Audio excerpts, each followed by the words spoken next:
What's good, everybody? Welcome to Power After Hours, your favorite power podcast.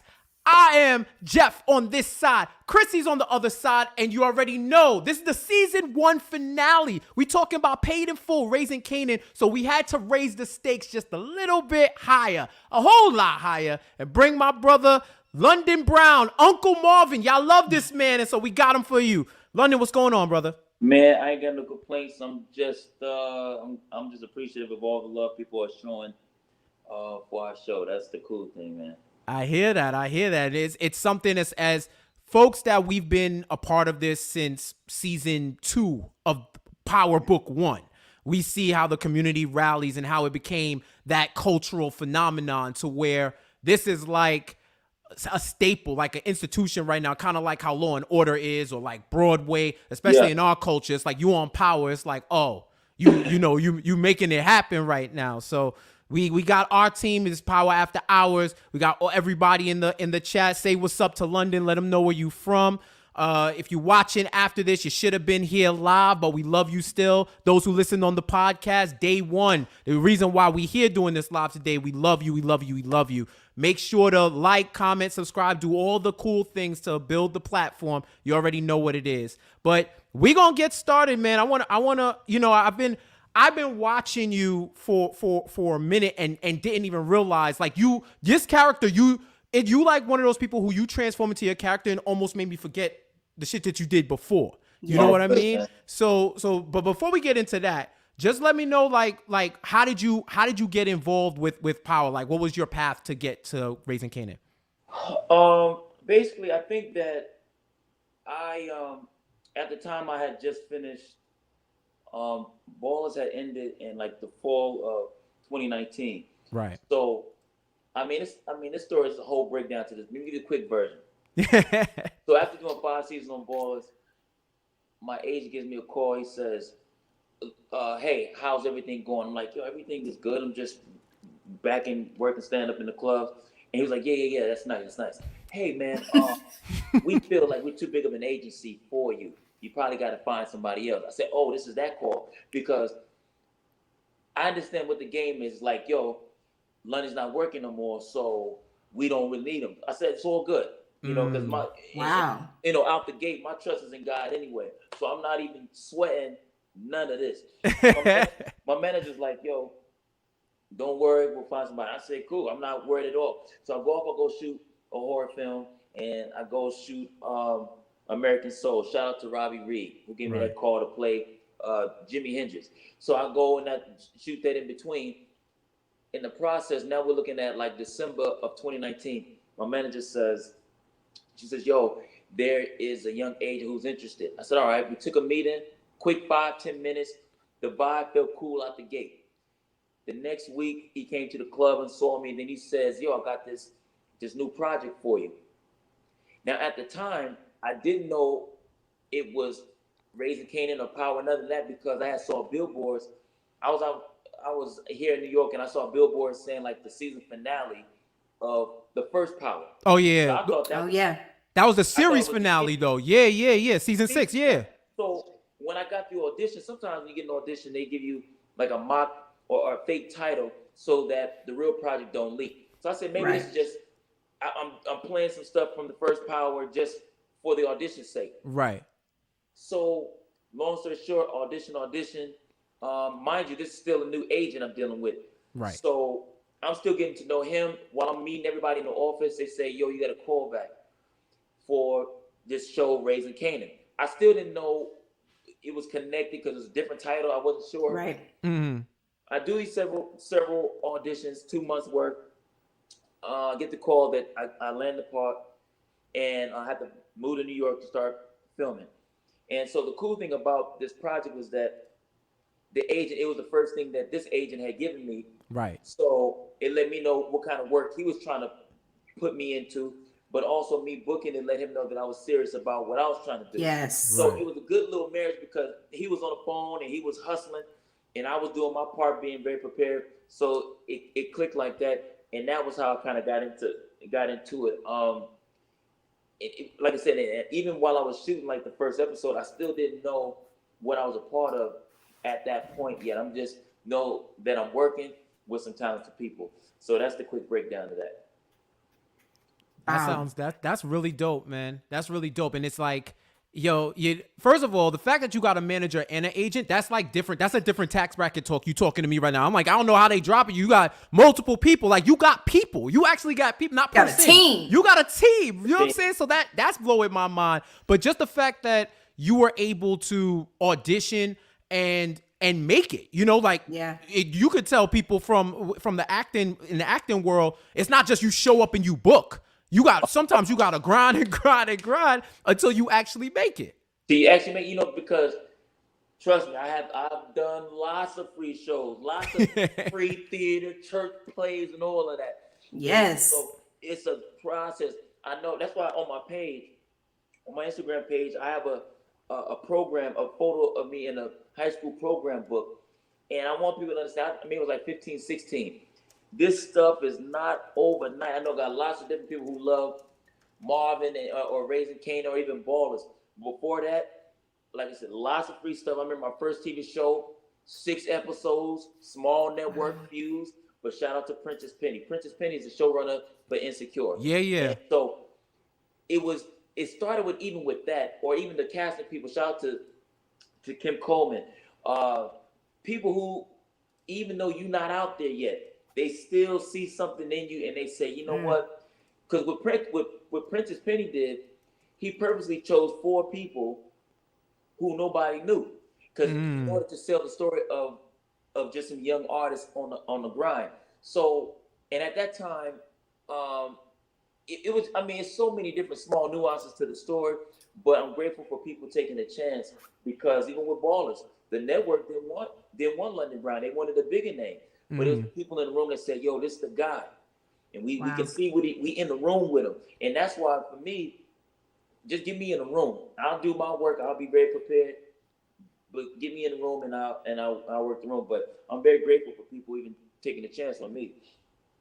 I love that. And I love how you know the name of every single person. Like, you are literally calling out names of people who were there for you and rode for you. And I love that. That just shows how humble you are in this game. So I'm with it. Absolutely. You got to, because, man, the once, this is why sometimes people will say to me, how do you stay so grounded and different things like that? When you understand where this stuff comes from, it's like, who flosses in a rental car? Like, I know this stuff is not, our gifts are not for us. I know that God has given me these things. I know God has placed people and has given me favor and that sort of thing. The least I can do is acknowledge the people that have been placed there and do.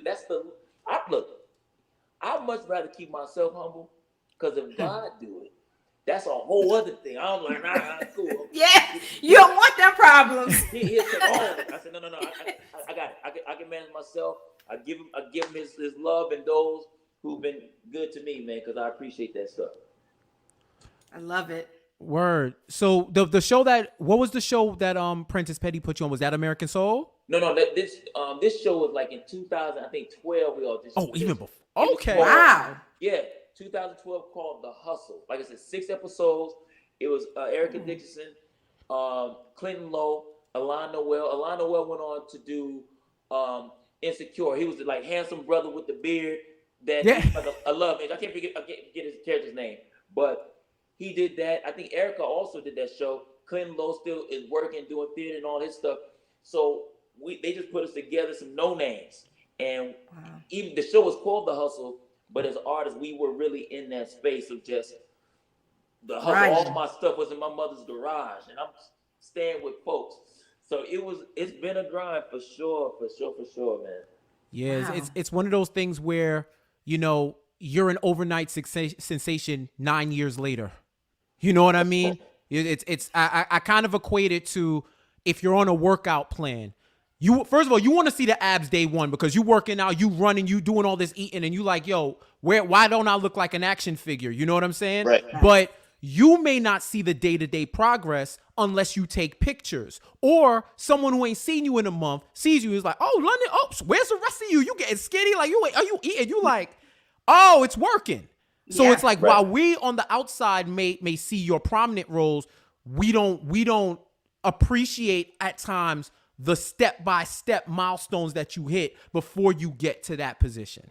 Absolutely. It's so many. It's so many things. But I think sometimes people be trying to wait, or they wait for some kind of external idea. This is why I'm always telling people, do something every day that puts you closer to where you want to be. Like, Yes. it starts at home. Because sometimes people think you got to have an agent, you got to have a manager. Let me give you this one. When I landed Ballers, I didn't have an agent or manager. Neither one. Oh, so you had a lot of money in your pocket. No, it was this is also my brokest year. Wow. 2014 was like my brokest year. I remember I had $28 at one point in my little savings account. I worked in an after-school program job. Now, mind you, this is still after doing the first TV show. People, I'm working I'm on the school campus. My show is on TV. They like, what you doing here? I'm like, it ain't time yet. I ain't making no. And while I'm doing that, in between some of this, I'm touring with Chris Tucker doing stand up. I'm trying to grind that. I'm still doing stand up in the clubs, and so all people think that it's overnight. This stuff is a grind. You gotta, but that's why it's important to go after the thing that you love to do. Yep. Because when you're going after your passions, it's the love for your passion that allows you to keep enduring through all the no's and all the rejection. Because if you chase money, you always gonna be chasing money. It's like someone could say, we're gonna pay you $200 per tile that you lay on the roof. If I had to do roofing, roofing don't fulfill me. So even if I was getting paid $200 per tile, and that's a lot of money, at some point the work is going to begin to become lackluster because my heart, I'm not inspired, I'm not motivated. I don't care how much it is. That's why why do you think celebrities be killing themselves? It's not about the money. That's why it annoys me when I hear people talking about chasing the money and get your bag. You're going to always be chasing that. It's not enough. You have to do something more than that fulfills you. And so for me, fortunately, when you do things that fulfill you, inevitably you become good at it because you're putting in these extra hours, not because you're even conscious of it, but you enjoy it so much. So you're just there and you put in hours. You look up, you done put in X amount of hours, and you mess around and become good at it. Right. And you get paid to do the thing that you enjoy doing. So now it ain't even work. You're like, man, they willing to pay me to do this and do that. That's why the check just be over there. It'll stack you. It'll do what it's doing because you enjoy what it is you're doing. That's real peace. That's the best part, is being able to live off the thing you enjoy doing. Not London and Times Square or people recognize me. Those things are nice, but I don't live for those things. I live to be an artist and so that I can be in a position to ultimately give back. That's the main goal. But I get passionate about this. So, no, you out here preaching. Listen, the people in the chat is going crazy. You are preaching. We needed a good word this evening. We need all of that. I need all, like, yo, I just feel like I just wanted to stand up. I have to have decorum a little bit. Like, I'm a New York dude, but I'm holding it because you've been saying the shit I've been saying for like Krissy. I've known Krissy almost a decade. We've been talking about this type of stuff for a while, right? Yeah. So we're gonna get into the character, whatever. But you took it to the real. So I like talking about this. One of the things, and some of the folks are saying it in the chat, and drop some gems in the chat if you think London is dropping all the jewelry on the table, all the clarity, all the 4 C's in your face. So you saying that you're a comic as well, right? Yeah. So tell me how you got into comedy and acting and what you like about each. So in high school, I was doing a lot of theater, and I realized in high school that crowd feedback, that was electric for me. It's the same feeling that a gambler gets when he wins. It's the same kind of thing that causes white people to skydive and fight with bears. It's the same thing. Stop it. Listen, that rush they get from that is the same rush I get from being on stage. Bungee jumping, all that, right? All of that. I can't. No, you must. Keep going. So once I connected with that, I was like, okay, this is what I want to do. So I was still doing theater and got into that. And as far as stand-up, I realized the quick story is that I was teaching. I was a teacher, It was a talent show or some kind of fundraiser they was doing to help raise funds for the kids. I asked about the comedy show. I was like, man, who's doing that? How's that work? I used to make the teachers laugh and whatnot. So I think the principal signed me up. So I go do my whatever couple minutes.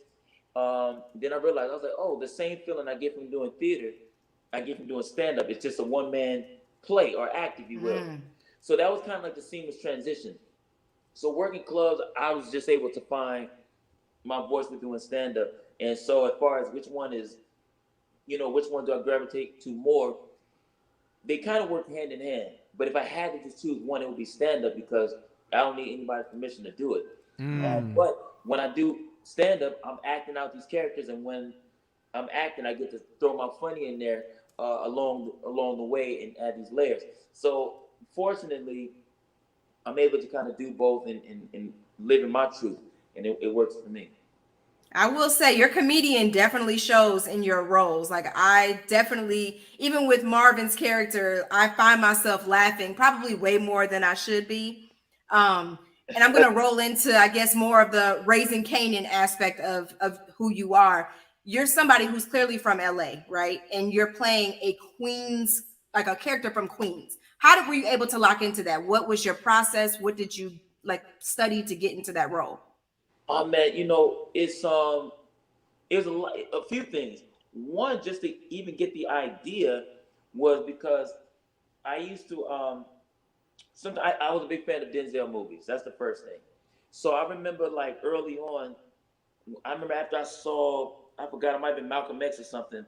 I remember just feeling like I was just enamored by the fact of how good Denzel was. Not that was my first movie from him, but I remember that role in particular. He did so well in that part that it took me a minute as a young dude to understand who was the real one, what was what. So my point is that I used to walk around, I used to impersonate Denzel Washington. Now, I didn't realize that doing impersonations or anything was even anything special until I started doing stand-up, because everybody in my house do voices. So my introduction to a New York accent at all came from doing my impersonations of Denzel and making sure that when you call, you say words like call. And so when I started going into that was already kind of in my proclivity. So then I had to really just kind of understand the dialect in a different kind of way, where I would have to get with a coach, and then I'm listening to a lot of different artists, and that's hence why also part of the move of as far as switching locations from coast to really get into it. And so it's still a lot of work, man. I don't take it for granted at all. That's why I'm always in the streets. I'm always talking to people. My Nas is always in rotation with my music and everything. I have to kind of stay kind of here, as opposed to if I keep jumping back and forth from dialect west, then I'm gonna start stepping out of it. So I just kind of stay in, and it's a practice every day, man. So it's rough. But I'm glad. Yeah. I'm glad the streets embrace what it is. They do. And I'm grateful, man, that I can even just be accepted. So it's a lot of work, though, honestly. Wow, I never thought about that.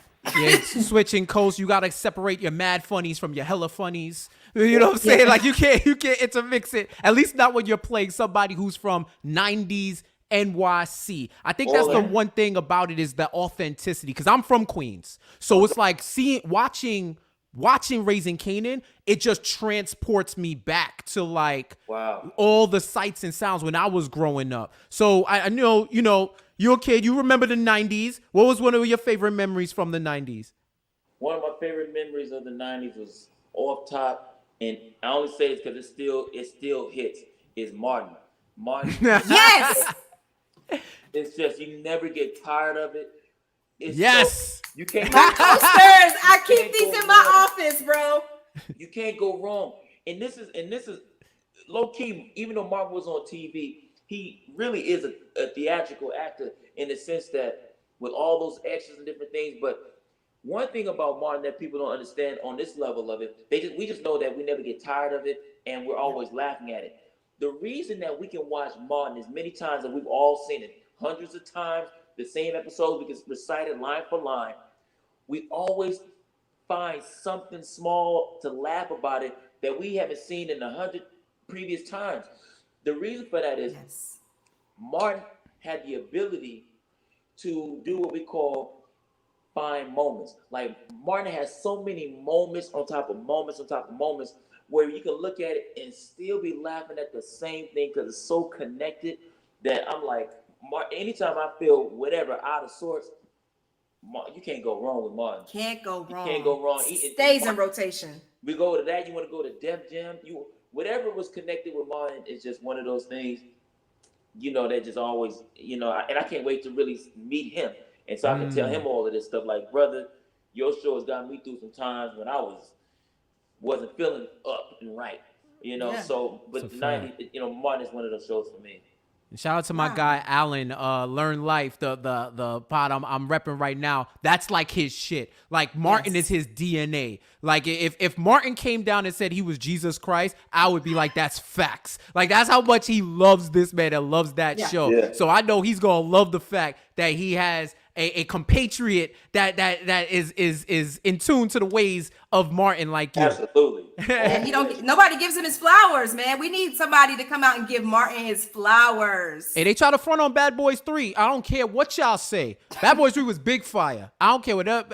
I'm glad he's back. I'm glad he's back doing what he does because I missed him. Yeah, absolutely. So yeah, one of the things that I like about we like about Raising Kanan, because it's the one thing, with our show, we keep it real with what we like, what we don't like. We keep it very, even kill with it. But I could tell you, like, I've had few, if anything, to say about the show because it's just so real to me. Right. And it's the way y'all interact as actors and as characters that makes me feel like y'all known each other for years. Yeah. So tell me when was that moment on set? It could have been a scene. It could have been like after a scene, whatever, when you knew like, yo, this is the one. We did that. You know what? I think the cool thing about it was I probably would say, I want to say from the first day we had a photo shoot and it was like me, Rock, Lulu, and we just kind of came together in that. That was kind of like the start of it. But it really was, we shot the family. There's a family scene in episode 1 where we're all in the house. And this is when Rock is going off on her son, Kanan. When we shot that scene, because in that particular scene, everybody, like the roles were kind of, for us as actors, it was established. We knew Rock she was the boss. Mm-hmm. We knew that how she flexed on Marvin when she told him to shut up and she's dealing with her son. We knew her son was trying to give her some resistance. We knew Jukebox was troubled a little bit. Lou was in the back doing his squinting and yes. And he was already in his zone. Observing. So once we got like that episode or that particular scene, we was out the gate, and I knew because again everybody was just connected. And it wasn't no weird, no pun intended, it wasn't no power struggle. Mm-hmm. It was just, Patina Miller just said, as Rock, it's the way she cursed Marvin out, where you just know it ain't no talk back. The way the way she did it. So there was times where when the camera angle, well, let's say when it was over my shoulder onto her, and I get to just kind of step out of it and just watch her. I said, she's the cap. That's why I nicknamed her the queen. She the captain, like hands down. That's why even Offspring is like a brother sister thing for real. And I almost feel the need to even kind of just look after her in whatever way that is, because she just leads the ship in such a way to where everybody, you better get in line and you gotta get, as professionals, you want to just make sure that you're pulling your weight. That was all I was thinking about. I said, I ain't linking this because, it's a lot of strong cats. And even with young Makai who plays Kanan, when you look at him and he goes there and he tap into whatever, everybody just pulls their weight. So I think the energy clicked also because there weren't any egos. Because with a show like this, the example I give is if we were all playing college students on the first day, and on set, then we could play the awkwardness of real life on camera. This, we're a family. We ain't got time to be looking weird and disjointed. We got to go right into the thing. But because there weren't any egos, that allowed everybody to just fall right in place, get into their groove, lock in, tap in. And once I knew we could trust each other, then it's like, okay, cool, we ready to roll. So that helped, man. There's no egos. Yeah, I will say it definitely feels like when we're watching it, on TV, I legit feel like I'm transported into that time frame. Y'all feel like y'all are really like jiving. And I can say from when I originally watched the first season of Power, it took them a while to kind of get their rhythm. Y'all are not having that issue here. And I know you've said in the past that you knew of Power, but you didn't really get into watching it. Have you had a chance to catch up on that yet? No, I haven't watched it at all. The core reason of that was at the time I was filming Ballers, and I was good with where I was at. I really wanted to be on Power because I knew the audience was different. HBO, that was great for me on the industry side of things. The industry watched HBO, all the ages and all of them. So globally, HBO was a good look just to put me out. All my stuff was with Dwayne. I couldn't ask for a better look to be the antagonist, at least, coming out the gate. But I knew the people that I hang with every day, they watch Power. So I would always hear people say they watch HBO, Game of Thrones, and Power. Those are three that I was always hearing. Yep. So I stayed away from it because I wanted to do it so badly. I stayed away. Oh, I got so you. When it circled back, and not only did it circle back, and it was the 90s. Yes. Like that's why you ain't never got to fret about things that may not necessarily be in your possession at the time. Sometimes it's just a timing thing. It was good that I got introduced to show another side and shine as Reggie and do that because God knew he had this down the line. He said, I'm gonna see how his attitude is with Ballers. Right? Now I know and he knows we're gonna be the same. But he said, let me see if he gonna act funny. He got Ballers. If he gonna change and start acting funny, how we gonna be? That stuff don't move me. I kept very grounded. He said, all right, he can handle that. All right, I'm gonna give him something a little stronger. I'm gonna let him flex a little bit more. But is he gonna be grateful for this smaller role on Ballers? Even though I was on there all 5 seasons, I was one of the leads, still I didn't have as much responsibility because it's Dwayne. Dwayne is the whole show. And shout out to Omar, John David, Troy, and Rob, and Courtney, and every Donovan. Shout out to everybody. But I was further down on the list on that show. But it was like, what was I going to do with that part? I could have complained or whatever and said they're not giving me enough camera time. It wasn't my time yet. I had to learn a couple camera things on that one so that when this came around, it was no confusion. I'm ready to step in front of whatever it is. So everything sometimes always lines up and works out. And so when this came down the pike, I said, oh, man, that's why I didn't do the first Power. I wasn't supposed to.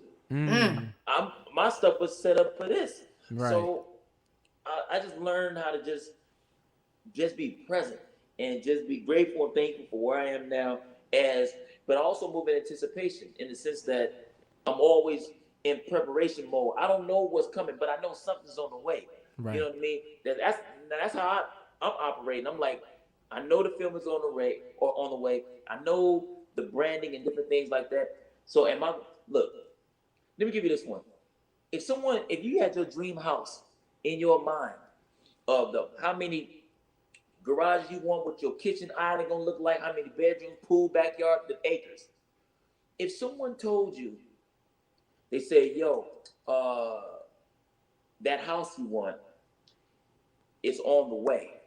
In fact, we're gonna be dropping off the keys tomorrow. Or let's just say we'll drop off the keys in a week. If someone told you your dream house is gonna be delivered or your keys are gonna be delivered in a week, you would start packing today. Because you like, yo, they told me the keys are on the way. Right. They don't think like that. They're not that progressive in their minds. So what they do is, instead of preparing for what it is they want, they just sit and they wait. Not understanding the idea of the process, which is if you start to move towards it, it'll start to come towards you. So now, I just move in anticipation. I don't know what's coming. But I stay in my acting classes. I stay training. I stay in the gym. Because why the gym? I don't know what role I might have to play or what clothing brand to say, yo, London, we like your shape, we like how you wearing your clothes. Here's this opportunity. Wow. But if we're not moving in that, how can we expect anything? So for me, everything is progressive. And again, small steps. It ain't gotta be nothing big. Mm-hmm. Small things every day though.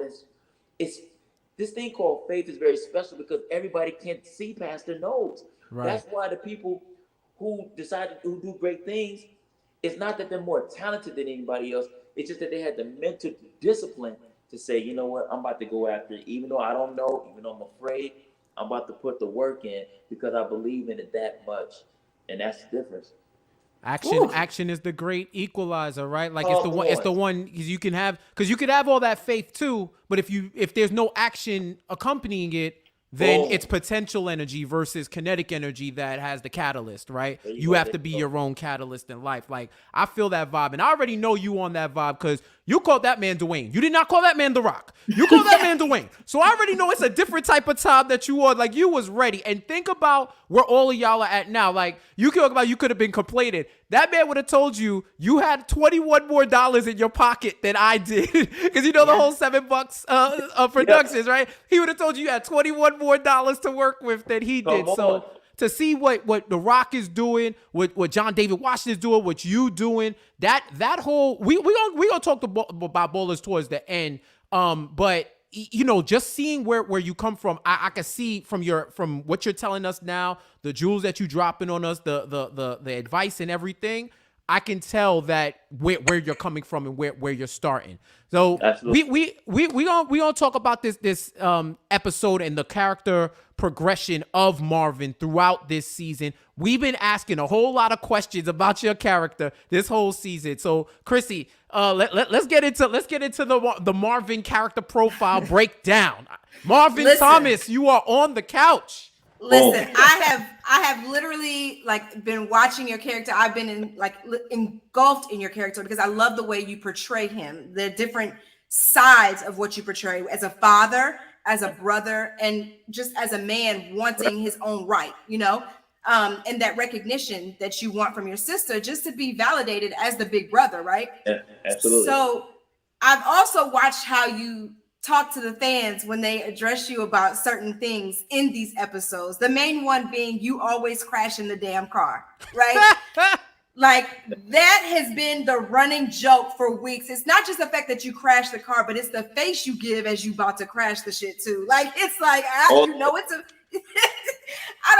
I know that people have been saying, damn, that insurance got to be high. And I know that drives you crazy. Explain to people why you can't stand when people say that.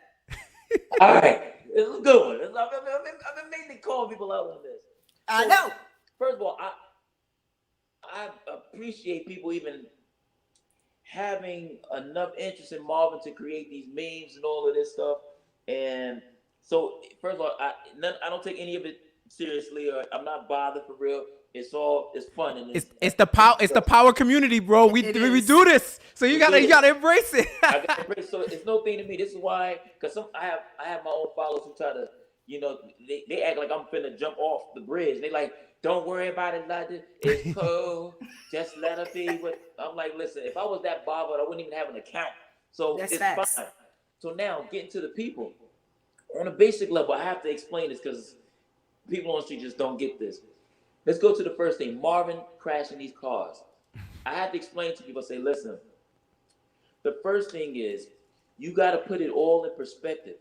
When people talk about Marvin crashing these cars, they're almost pushing the idea that Marvin is in a Target parking lot and he's just backing up trying to find parking and he hits basket, pedestrians, and trees. I'm like, this is not 12 noon in Target in this parking lot. He's just running into stuff.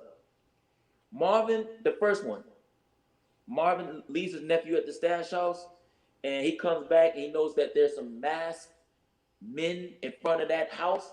All he knows is his nephew is in there along with the product. Product, yeah. So Marvin's like, yo, I don't know who these dudes are, but I know they have no reason to be there because nobody even supposed to know that house even exists. So that's the first thing.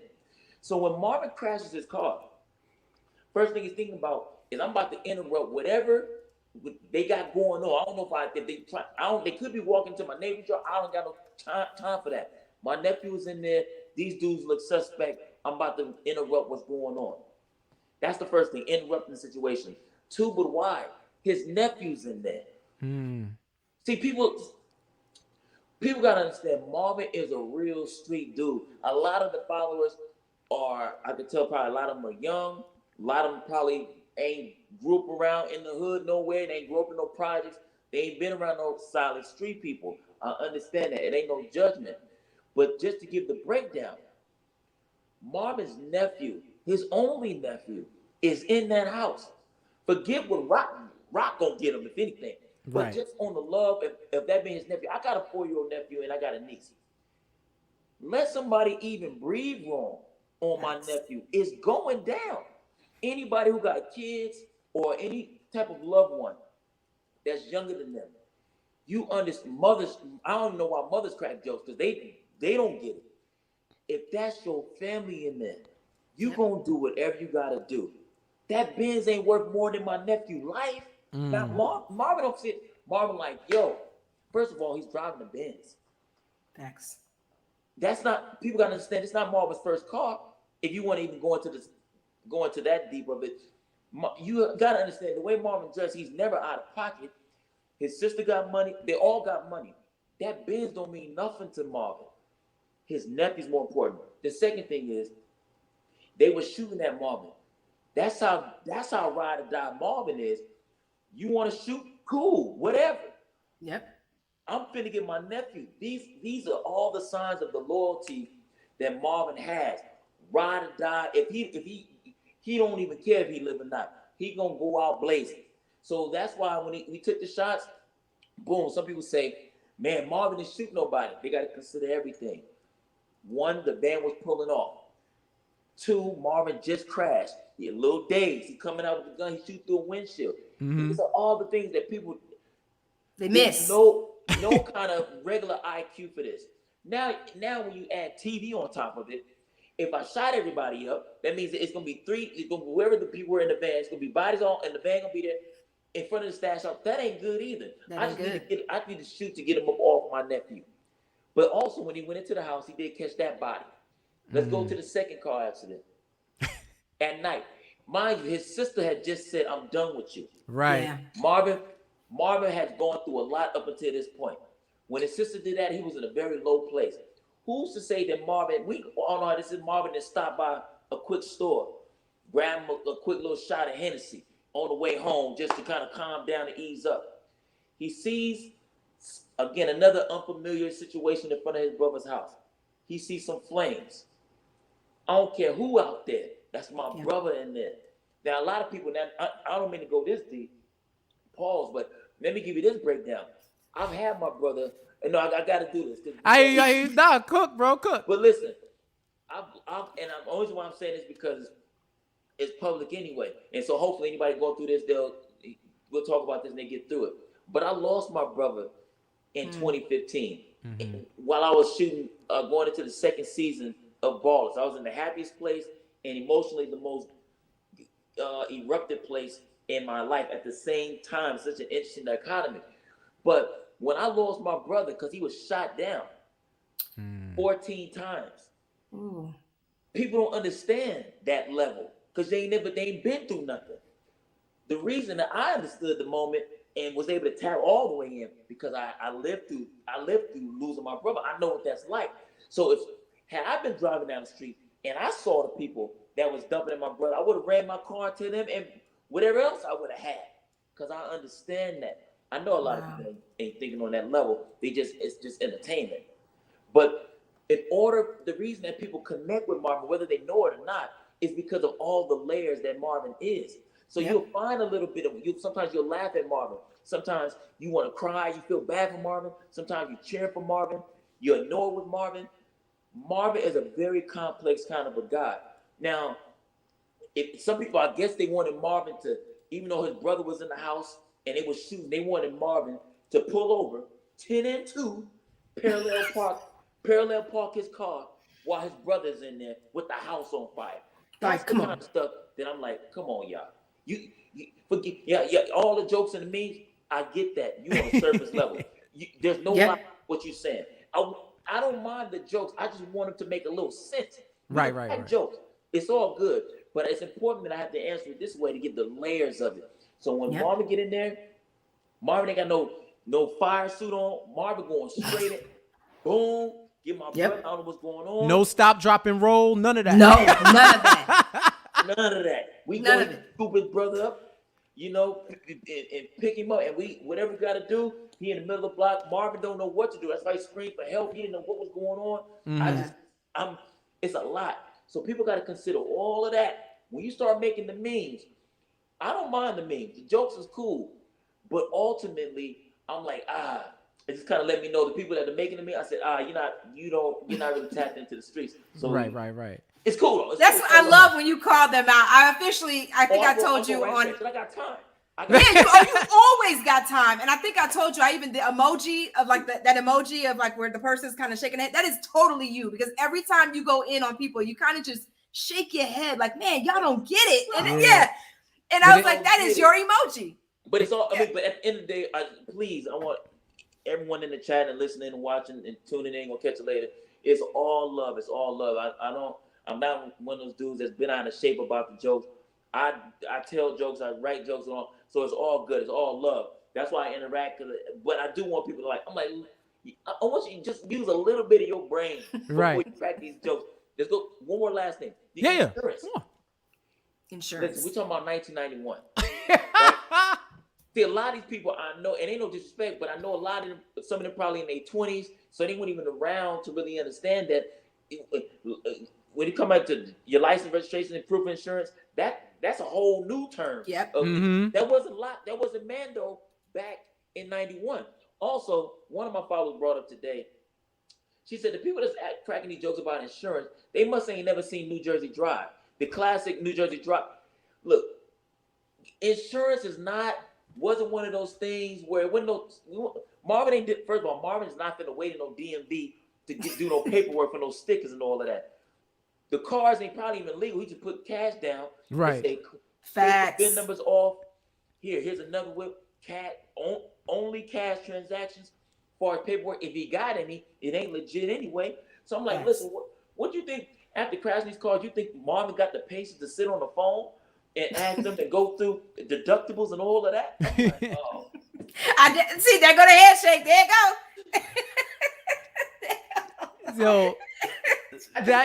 That's so. I'm logic with like. Word. I want people to connect the dots. That's all. I'm just on a basic level. Just connect the dots. Does that make sense for 1991? Does that make sense for a gangster who you think he can have all his legal paperwork so he can get rounded up at any time? Absolutely not. Exactly. And then also, how many? He crashed the red car. Mm-hmm. Yep.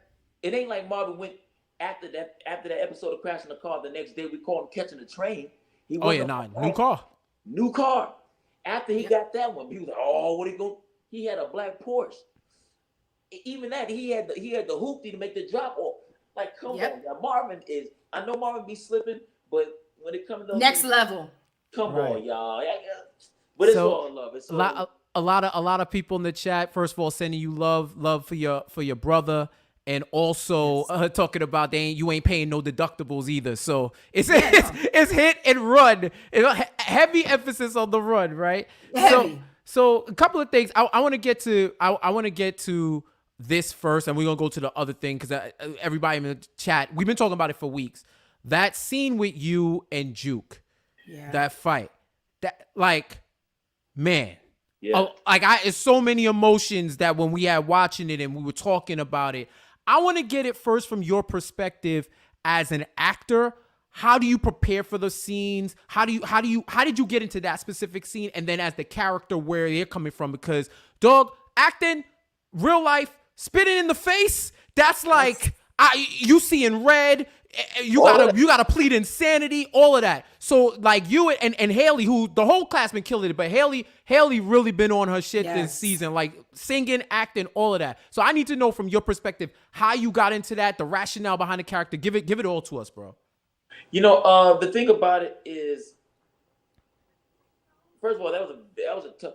Okay, we don't get all 10 episodes on day one. So Right. we don't even know where the show is even going because of like legal things, and they don't want the scripts leaking. So we get them like right before. So when we got this episode, you know, it was heavy, and I was really trying to understand this because I was like, yo, I had lots of questions for the producers and directors and everybody. I said, and writers, I was like, why is Marvin snapping his heart? Like, what's going on? Yeah. So after tons of questions, then I reached out to my LBGT friends, and I said, well, how real is this? You know what I mean? Because I didn't know if this was like in the sense of, because I knew he would be probably bothered, but I didn't know he was gonna go that hard over it. Ballistic. And asked him, and they was like, yo, this is a real thing. This happens with children or young people coming out to their parents about their lifestyle. They said this is absolutely, Like not an over dramatization type shit. Like this Yeah. is this, or it could be worse. So once they said that, right, exactly. So once they told me that, I was like, okay, well, this ain't just the writers just trying to put something dramatic in the show. This is the truth. And shout out to the writers, shout out to Sasha Penn and his team. The writers are really dope. And I trust them. So after find out that it was real, and also part of the fighting, the physical sequence is they made sure that Jukebox got her 2 punches in on her father, and she whack, you know. Yeah. So that made me also feel better. She give him a kick and throw some stuff. So it wasn't just me just overpowering the situation. So once London felt like, okay, this stuff is justified as far as within the show, then it was just, it went, I can't even say it was I can't say it was really difficult as far as to tap into it emotionally, because I felt bad. London felt bad for any guy who has to put his hands on a woman. So when it came down for that breakdown at the end, we was very present and very connected to, I was like, man, for a moment, it was like London stepping out and watching Marvin and Jukebox go at it. So London felt bad to even do it. I purposely didn't hang around Haley before that shoot because I knew that the Marvin and Jukebox had a strange relationship. So I just kind of stayed away from her, and we just none of our scenes are really together. So we didn't even get a chance to really get cool on set. So when we both got there, I remember we rehearsed it. We had to get like in the physical, just comfortable with just dealing with each other and interacting with each other in that kind of way. So there was no stunt people involved? There were stunt people that were there, but we felt like we needed to do it. So wow. And shout out to our stand-ins and people that they were there and wanted to do it, but we just like, yo, we here, let's do what we do. And so we did a take after take, very emotional, long day, because people got to keep in mind, when we shoot scenes like that, first they go like a wide shot, they get a shot of the room and both of us together in a frame. Then after that, they cut over to just me. They get all of my reactions. So I got to cry I cry whatever my emotional state is. I got to go there for, let's say, 15 takes on me. Wow. Then they turn around and do 15 takes on her. So she got to cry, and I got to cry with her, give her what she needs. So it was just physically draining, emotionally draining. But I think people connected to it, and they understood that we had to go there. And again, people like, well, what's up with Marvin and why they go like that? I'm like, you got to understand. You got to put it in context. We're talking about 1991. Yep. And we're talking about a black family. I can't speak for other cultures. But in a black household, it wasn't, first of all, in general, the world wasn't even as liberal as it is now. Back in 91. It wasn't going for that. Now let's go into, especially in a black household. Yep. In a black household, everybody knew back in the day, there was an uncle, there was a cousin, I remember my mother's hairdresser named Calvin. And it was always like one or two that people knew throughout the neighborhood or somewhere, in the family, whatever. Back in the day, the conversation was, we understand. You Keep that over there though. Right. Do that. We ain't gonna disrespect you, but don't bring it here. You do that over there. So now, when we're talking about Marvin, and Marvin is not one of the parents that just say, if you don't feel like going to school today, you ain't got to go. If you're right, hang out. Marvin is old school, and Marvin is grown. So when Marvin looked at the tape, even that was uncomfortable. He didn't know what to do with that. He was trying to, practice that part just first. Because the pictures was something. The tape was another level. So all this stuff started to build. So by the time Marvin goes to confront her, and he just want to see what's going on. Because she could have lied, or she could have just said, hey, oh no, don't worry about that. We're hanging out. We got a school project. She kind of stood her ground on where she was at with it, and not telling them, but telling them, and just kind of just being, just going blow to blow with him. So by the time she spit on Marvin is code red. He just snapped. And so even the first hit that they gave her, and she come at him, he pushed her down to the ground. Even then, he was still trying to compose. He tried to help her up, like, listen, just calm down. And that's when it just picks up. So by the time he gets to his hands around her neck, he's checked out of here. But also, people got to keep in mind, it's about context. It ain't like Marvin does. He gets physical with his daughter, and then he goes in the living room, and then he decides to watch the Knicks play. Right. It hurt his heart. He broke down. He was like, oh man, I messed up. I know I did. So by the time he calls out to Juke, is done. And that's something Marvin is going to, that's another layer that is interesting, because that's a layer that you guys get to witness get added on to Marvin. A lot of stuff you guys don't really quite know the introduction to, and I'm just playing them. But that one is one that was out there for everybody. We're like, dang, Marvin got to deal with that for the rest of his life.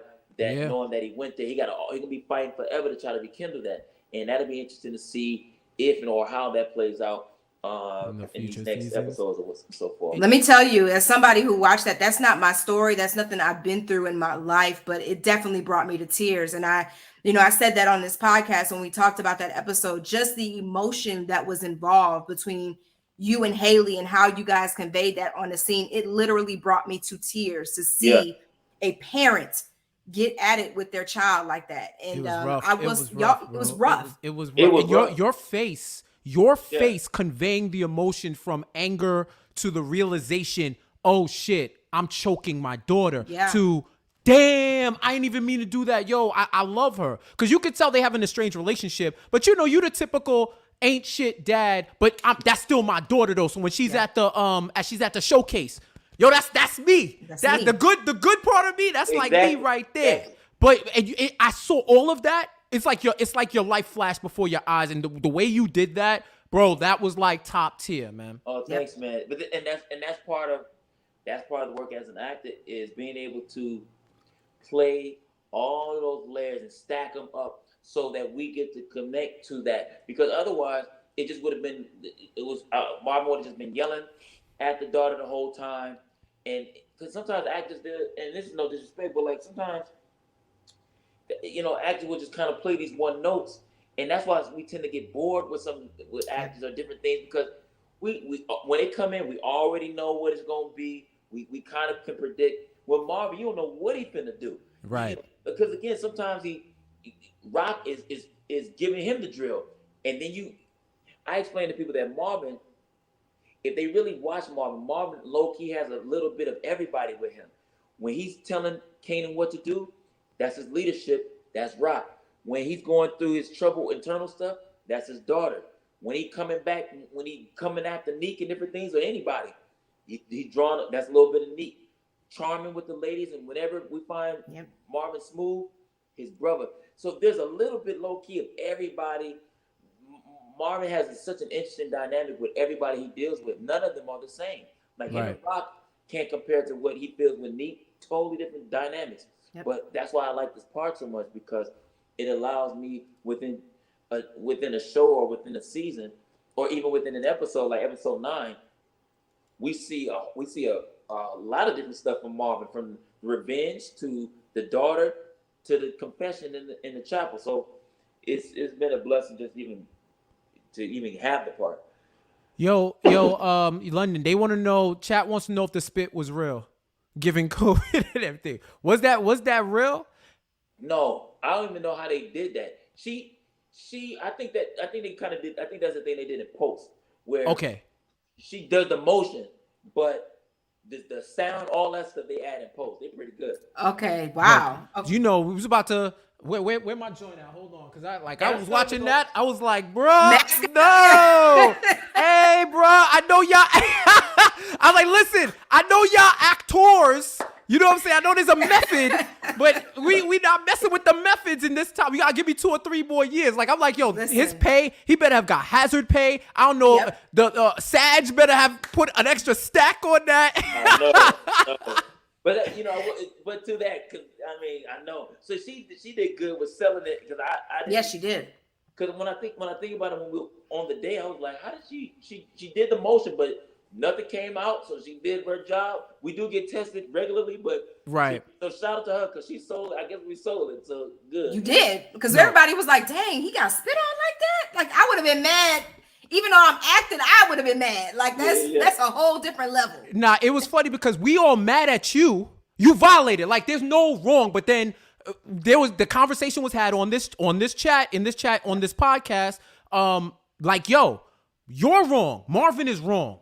But we also know, regardless of the era you grew up on, what happens if you spit in your parents' face? Like, we said straight up, this would be power after life, not power after hours, if we would have spit in our parents' face. Easy. So it's that dynamic. It's the nuance within the dynamic where, a lot of people just want to be binary about it, where it's got to be one way or another way, black or white, where we can admit we see all the layers and still bring our morality into it, which is something that I think is consistent with this show and even your character, because I feel like by this episode, by the finale, you did get right. You did get right. Like Rock says, you fuck up a free lunch, but you did get right. You just the system, which is a underlying thing, caught you up. So tell me about that scene with you. First off, we could tell you're a comedian because you lit Scrappy up.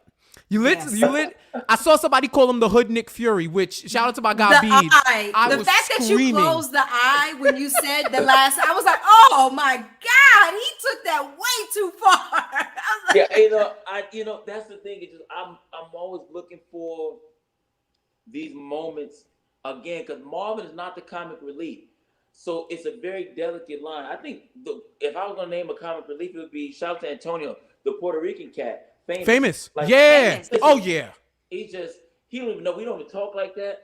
But when he's on the screen, he lights it up. Like, his energy is he's very vivacious, and his ebullience comes through very easily.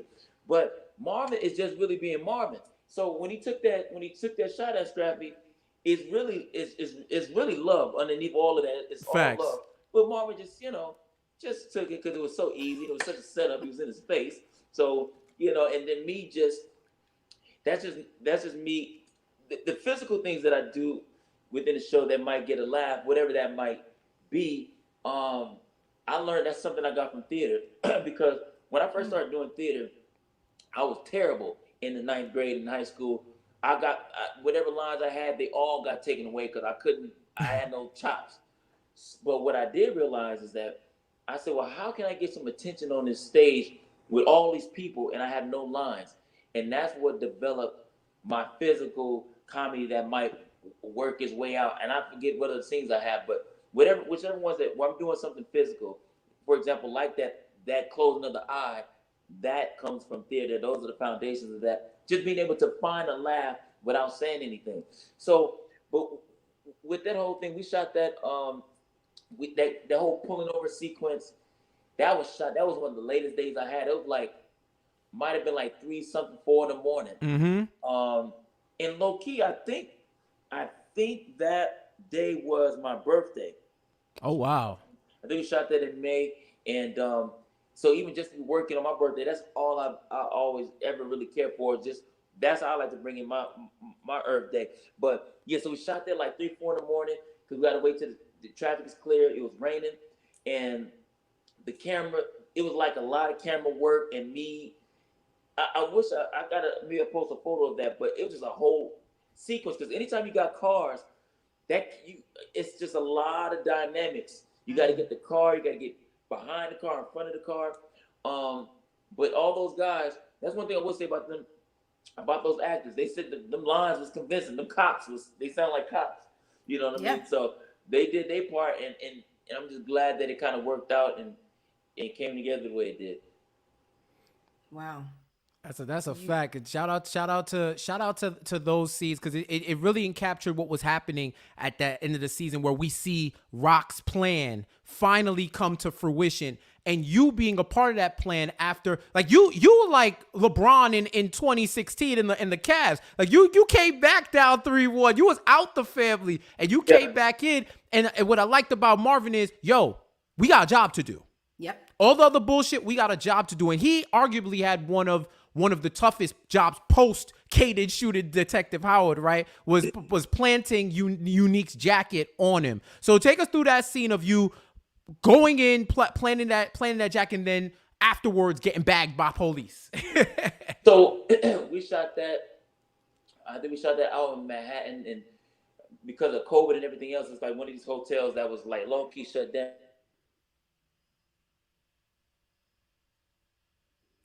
Yo, oh yeah, you good now? You good? Your sound was out. Okay. You're good now. You're good. Sorry.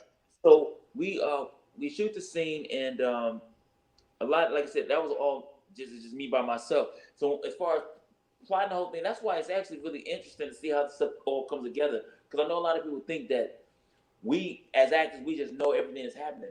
We don't really know necessarily. Like, we know when we're shooting it because we have to kind of be aware, but right.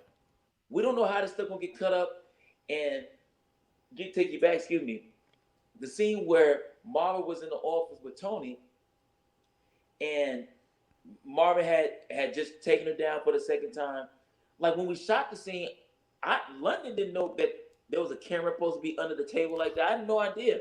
Wow. I was playing it straight for straight. So it's a lot of those little things like that get inserted after the fact, and that people just think we know. I'm like, a lot of people who watch the show know more about it than we do, because they really follow it intently all the way through. I still haven't even watched the show. So I got to sit down and really just take in the show. I understand because people send me clips, but I haven't sat down and just watched it and see how this works. Nonetheless, when it came down to that whole sequence, it's just shot in a bunch of different parts. You know what I mean? And that's the TV magic of everything. Like, the door that I picked is not even the door that I really went into. I just picked it right there. They cut, and then I go to a whole other hotel room, and we cut it like that. And the magic of that. When I get out the elevator, it never went up. Like, I just stayed there, just closed and said action. And I look both ways, and I go. So all these little pieces of magic that they put together and cut together so well allows us to get it done. When I was doing it, I didn't even really know London didn't really quite know what Marvin was doing. I was just present enough to say, I got to get this coat in here. I got to get this lock. I did have a professional lock person, show me how to pick a lock. A locksmith? A locksmith or a crook? or a professional thief? No, actually what he was is he was a cop who, I said, why would y'all have to do this? He said, sometimes, you don't have access to a key, but you got to get in and get whatever the suspect, wherever it is. Sure. He says, so he showed me how to, because I was asking, I said, does the bobby pin and paper clip, do those work? Right. He's like, nah, because it ain't this and that. But he gave me the real tools. So I am really picking the lock. So those are the little things that we try to incorporate. But all of it is movie magic, man. They bring it together so nicely, man. All right, yo, this has been dope. We want to fans of the chat have mad questions for you. I want to get a chance to get those in before we let you get out of here. First off, do you think that Tony wouldn't have snitched on you if you cuddled with her? Because they saying there was an argument over whether black men be cuddling, especially in the 90s. So that whole scene was hilarious to me. That she blows up, and then that whole scene where he wants to separate. There's a couple things to this, which is one, black men have no. Look, men have no problem cuddling a woman at all if he sees her like that. And no man is not trying to. But if he into you in that kind of way, oh man, let's spoon it up. Spoon it up. I love it. Listen, and if she real sweet, he'll be spooned by her. But that's oh, Little Spoon season is in the building. Tell London, let them know. You better pack your ego at the door and come get that spooning. I don't care what nobody say. But he gotta feel comfortable and on that kind of level. Yeah. But if that woman know how to, what man don't? He's right with that. But it depends, and then it also depends on. Usually, like I might put it this way: if it's before intimacy, the guy will be gonna spoon her, and then if it's after intimacy, when he's tired, after she make them tacos, whatever she gonna make, she gonna wrap him, she gonna hold him down. He out of here. That's a Not tacos. I talk about relationships all the time on my live, but that's a whole other thing. But so to that question, that's a really great question. Is what Marvin had, what Tony have told, and that's one of those things. I think that's a good one. I think for her to even answer, but I wouldn't doubt that could have been one of those little things that could have tipped it over the top. Because Tony, again, that's actually that's the scene that I like. Not because of the intimacy. That was, that's whatever. But that moment right there about the cuddling, that few moments of that is every guy has gone through that. Like, yo, what you doing? And you're like, I thought that it would be okay. So we can kind of like, no, I'm calling your lift. You got to get your boots on. Wow. If you don't care for her that way. Right. The only reason why Marvin didn't kick her out was because it was her place. Marvin, otherwise, it's true. Look, Marvin was there, you know what I mean, and he was with her, but Marvin knew he was trying to. It was business. Marvin said, let me handle this, take this down, and she can give me this spot in this club. We can run our business and whatever we got to do.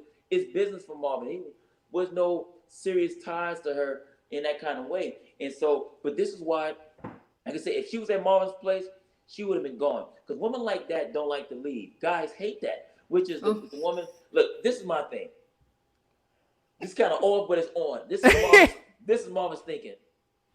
Anytime a woman, right, if they're not like together exclusively or seriously, if they in a recreational dating space, anytime the woman goes over to the dude's place or room, after they finish, she should always attempt to grab her things and go. Now, why? Shit.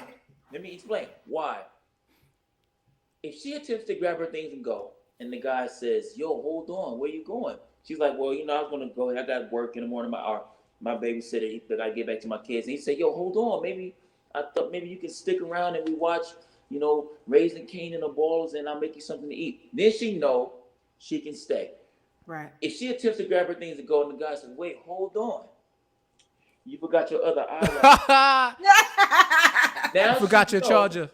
You got to go. But this way, it ain't no awkward thing, because I remember I've had women tell me, if you just want me to leave, just kick me out. I'll go. I'm like, why would you wrong for putting the dude in that situation? Don't do that. Keep it. But listen, a guy respects that, because like, man, the fact that she knows to go, he said, you know what? Now I want to invite her back, because the fastest way to not get invited back is to be a girl who lay up in the dude's face all day, and he like, that's when. This is why guys start lying. You don't work? I've done it before.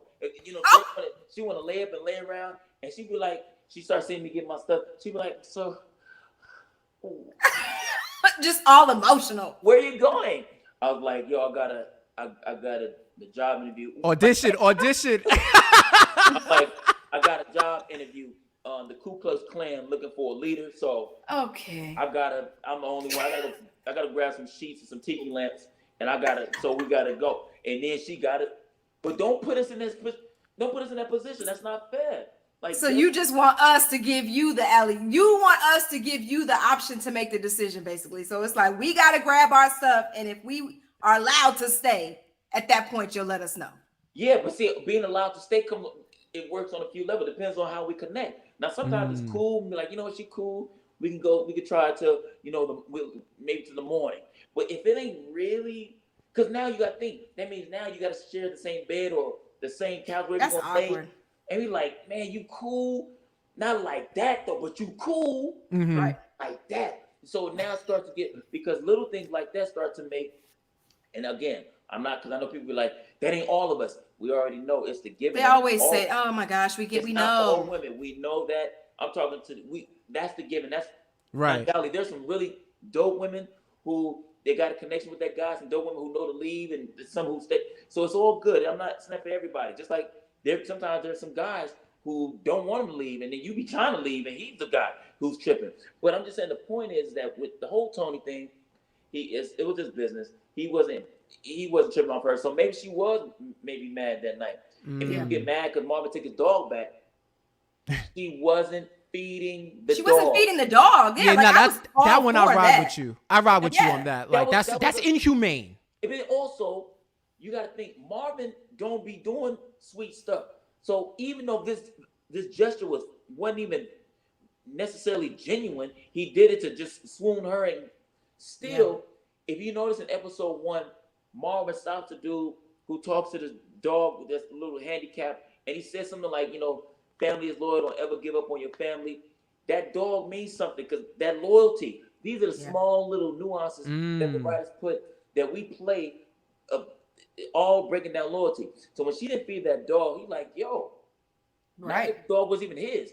But the fact that he got the dog from somebody who owed him something, he said, I want to do something nice for you. You ate, but you didn't even feed the dog? It's terrible. And you want to cuddle? And then you question my manhood. She did all of this. She did. So now, mind you, this is after. Keep in mind, Marvin handled his business because she finished. It ain't like she got off top and she was like, oh, that's all? No, Marvin handled her. He held his end. He choked her. He gave her whatever he did what he needed to do, and she rolled his part. I hear you. People forget these are the things that people are not connected the dots on. So he had to take the dog, and she didn't deserve no cuddle. She did. Dating advice from London Brown. Imagine had Marvin cuddled her and then looked over in the corner, seen that the dog hadn't eaten. Yeah. Marvin was like, "What?" You'd have been pissed. Yeah. Well, I'm looking forward for recreational dating spaces with London Brown coming soon. Yes. You know what I'm saying? Sketch comedy based, steeped in reality. I already see it. I see it happening. One big question a lot of folks had was about the relationship between Marvin and Juke's mom.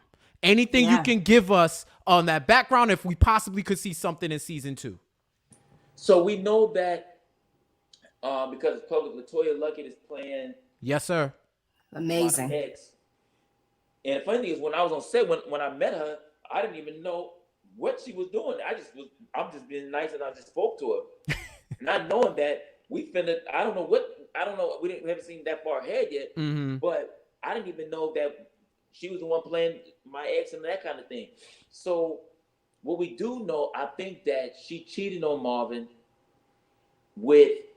I think she from what I kind of get, and this is what Lou told us in episode 5. Right. Yeah. So I think that what I get is that she was cheating on him, and she was kind of like with a few of some athletes and that kind of thing. But she was very fly and always together, and I know she can sing. So those little things, that's really all I know. I think she's gonna be in season 2, so I don't quite know how it's all gonna play out. I like that flip. I want to know. It sounds like it's like the flip on Biggie's I Got a Story to Tell, almost, with like, you know what I'm saying? Like, it's kind of like that. But we also know, brother, that the NDAs be hitting. So, blink once if you're okay, blink twice. And, we change the pace. Because the last thing I'm going to do, I don't got it like that to be like, yo, London, I hit you other stuff. You know what I mean? But let me see what else. There's also been rumors about possible anger management classes that Marvin might have to go to. I don't know if you heard anything about that or any type of direction, or even where would you like to see Marvin go in season 2? I would like to see, it'd be interesting to see how Marvin and his daughter, how he gets himself out of this hole. Because this ain't it's not one of those things where he didn't make it to her choir recital. This is not one of those.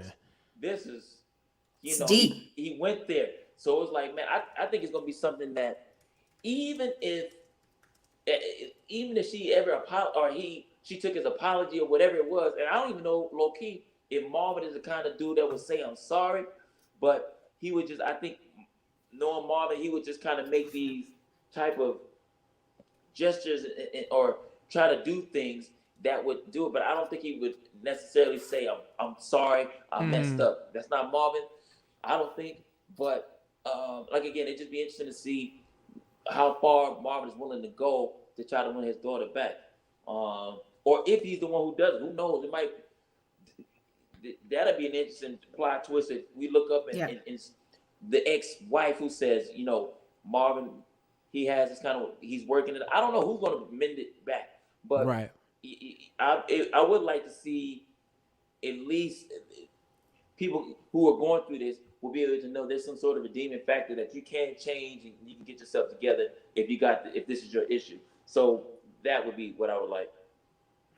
Another recurring theme that we've had in our chats was the fact that you resemble somebody. We to the point where we put y'all side by side just to see.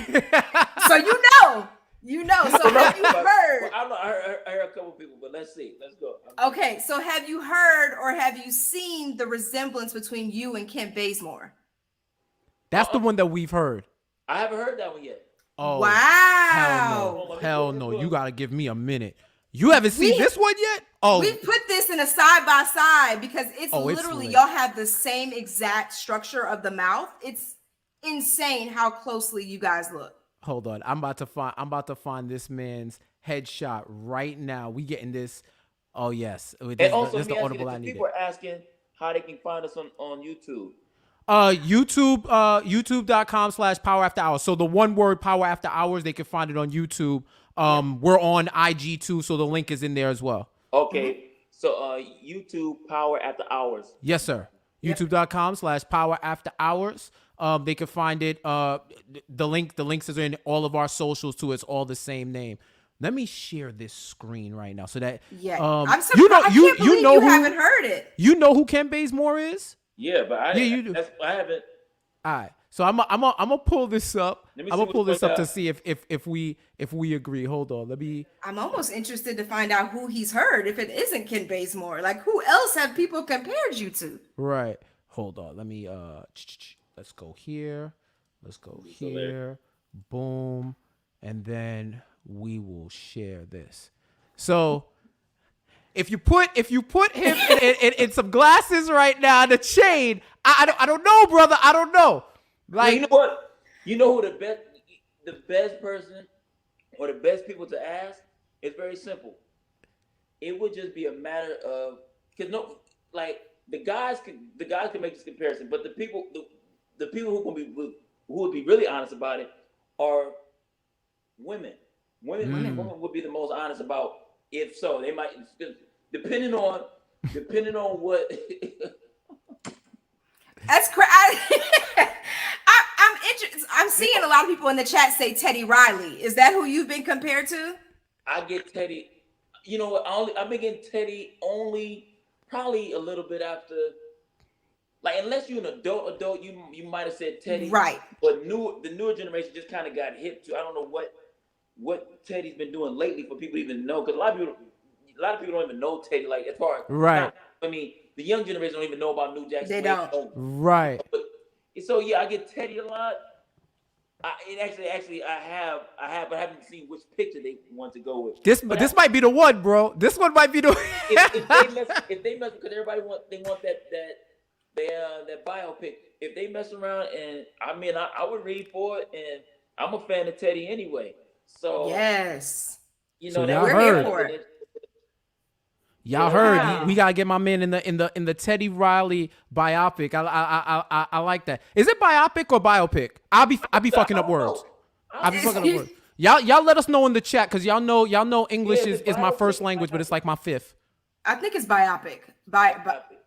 Or maybe I get the black version, so they both right. Right. You're right about that. Probably all of us probably saying this shit wrong. At this point, we all wrong. Right, Lord. right. Yo, man, listen, I think that's it. I think that's it that we got from you. Before you go, just give us like that overall sense of how you feel after shooting season 1, the prospects for the future, the fact that y'all didn't even put out an episode and it got renewed for season 2. So that's a lot of support also. So what's your mindset like and what you looking forward to in the future? It's just it's really just a dope situation to be in, man. I'm glad that the stars aligned and everything just worked out and fell out with this cast. And as far as how they decide to cast us, I think we have a good good chemistry and a good click.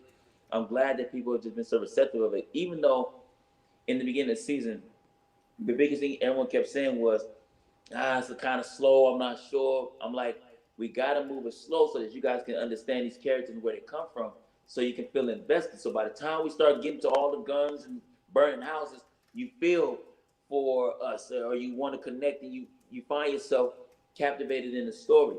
So I'm glad that people have been able to go with us along this journey because I know we all new faces, most of us. Shout out to Omar Epps. He's, one of the ones that we all know. But OG, yeah. I know a lot of people may not have seen us before, but thanks for rocking with us. We already shooting season 2. We working on it, and we're just trying to do well with this second season to keep it moving, man. And I'm glad people even care to keep up with Marvin like that. Thanks for the streets showing a lot of love, man. And I'm just very grateful. Thank you, man. Yeah. Congratulations on a great season. Thank you. I will say we've watched a lot of Power. This show from the gate captivated us, and every episode has been a heavy hitter. So just congratulations and continued success moving forward. Thank you. I appreciate y'all. And shout out to you, London. Shout out to all the subscribers. After London dips, we're gonna give our quick views on the season 1 finale. Like, no, you came here for that too, but we have London Brown on. We're gonna let him cook and give you all the insight into the characters. But yo, thank you also. You helped bring this account up to 1,000 subscribers. This was a goal of ours. We started going live this season with your show. And we went from about 313 to over 1,000 now. So that's the love that the people that are watching, the love that you show for us, our pod, our fan pod to come and show love. I hope you able to spread that word to your castmates, Sasha, anybody in the Power universe. We hope that you're able to spread the word. Give us a 5-star review. Give us your Yelp, Google review. And you're a friend of the show now, so you always welcome to come on and talk with us whenever you want. And I hope if I'm a betting man, I might put money on the other side. But if your character survives, I hope there's a way we can either get you or Teddy Riley to play old Uncle Marvin in a future Power. I know. That'd be wild. All right, brother. It was a pleasure, man. I really appreciate it. I appreciate you sharing the stuff and doing all of that for us too, man. That's love. Thank you, man. Thank you. Absolutely. I appreciate y'all for having me. Thank you. I appreciate it. All right, bro. Have a great rest of the night. Peace, man. Thank you, man. Peace. All right, y'all. That was London Brown. Another fire interview with y'all. Like, let me know what y'all thought. That man definitely looked like Teddy Riley. That brother definitely looked like Teddy Riley. Like, yeah, I was shocked. Until they said that. And shout out to everybody listening, everybody watching. Like, Kelly, I'm getting her on. So Kelly tells us 1.2K plus subscribers. I wish I had sound effects. That's gonna be season 2. I'll get some sound effects for Ghost season 2. All right. But yo, thank y'all. Like, y'all did this. Y'all listening on the podcast, we wouldn't be on YouTube if it wasn't for y'all who subscribe to our podcast platform when we started this. For y'all that watch, either you've been here this season or you've been here for years. Thank you so much. And I know, that brother, when he started giving us the real, sometimes you got to deviate. These are the type of interviews we like to give here, where we let the actors speak. We let them speak, and we find out the stuff that you don't normally find at other places. I'll pat myself on the back. I'll pat Krissy's back to pat. It's extra hard because she be acting up. So pat. Wow. But yeah. So yes, let us get in real quick about that. Oh, Nathan, wait, time out. Breaking. Is it 1.4 now? I'm just Nathan, gonna keep stop playing with us. like Nathan. You better stop playing, yo. You better stop playing. But we are for the real for y'all. We're gonna get into this finale and know y'all been rocking with us for almost an hour and a half. So we're gonna get these our quick takes in. Ask all your questions about season 1, your theories for season 2. We're getting them all in. We round robin in right now. So, Krissy, what did you think overall about this episode, this season finale? Banger. Simple wording. Like it was enough to where I was intrigued the entire time, but it left me hanging at the end wanting more. Like that last scene with Rock, Patina Miller, she didn't say anything, but she acted her ass off. As that camera panned from her with that little smirk on her face, like it's almost similar to what we've seen Ghost do in the original Power. He would sometimes end his scenes that way when things were promising for the future.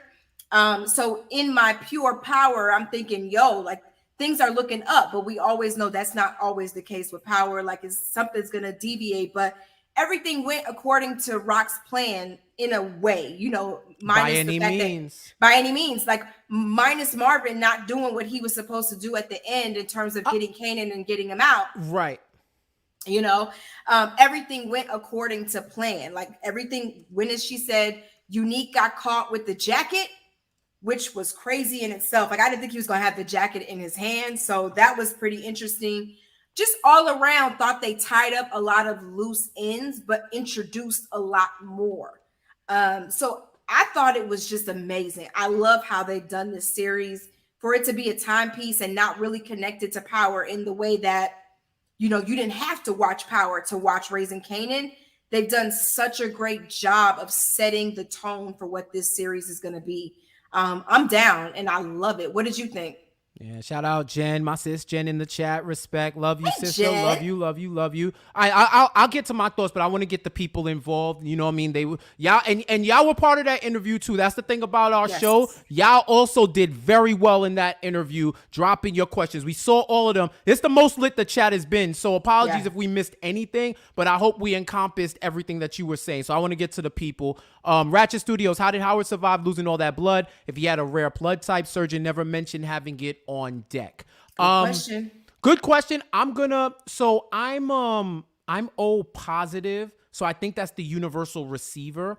I'm gonna go on the assumption that hospitals usually have the O blood type on deck because I think O negative, the universal donor. So usually if you can't get AB, they can take O, and I'm not sure if AB plus positive or minus or positive or negative is the exception, but I'm going to assume we're waving hands with the show and they did all the surgery that they needed to do and he just barely made it because there's a lot of them folks, that shouldn't survive, and otherwise, what y'all want Omar Epps off the show? Relax. No, I love Omar Epps' character, but I did find it odd that he survived after Kanan spent the whole episode saying, I did that, I deaded him. You didn't do it, Kanan. Yeah, and shout out to everybody showing love. I see all of y'all who said that y'all are first subscribers. Hendy and Newton, y'all have a good show. It's my first time checking y'all out, and I'm subscribed. Shout out to you. I'm like I said, the chat is lit. So I saw somebody had said that everybody who's in the chat saying that y'all came for London and y'all staying. Yo, that's love. I appreciate you. And we give you the viewer the opportunity to chime in, and we just talk our shit. So that's what we love. Let's see.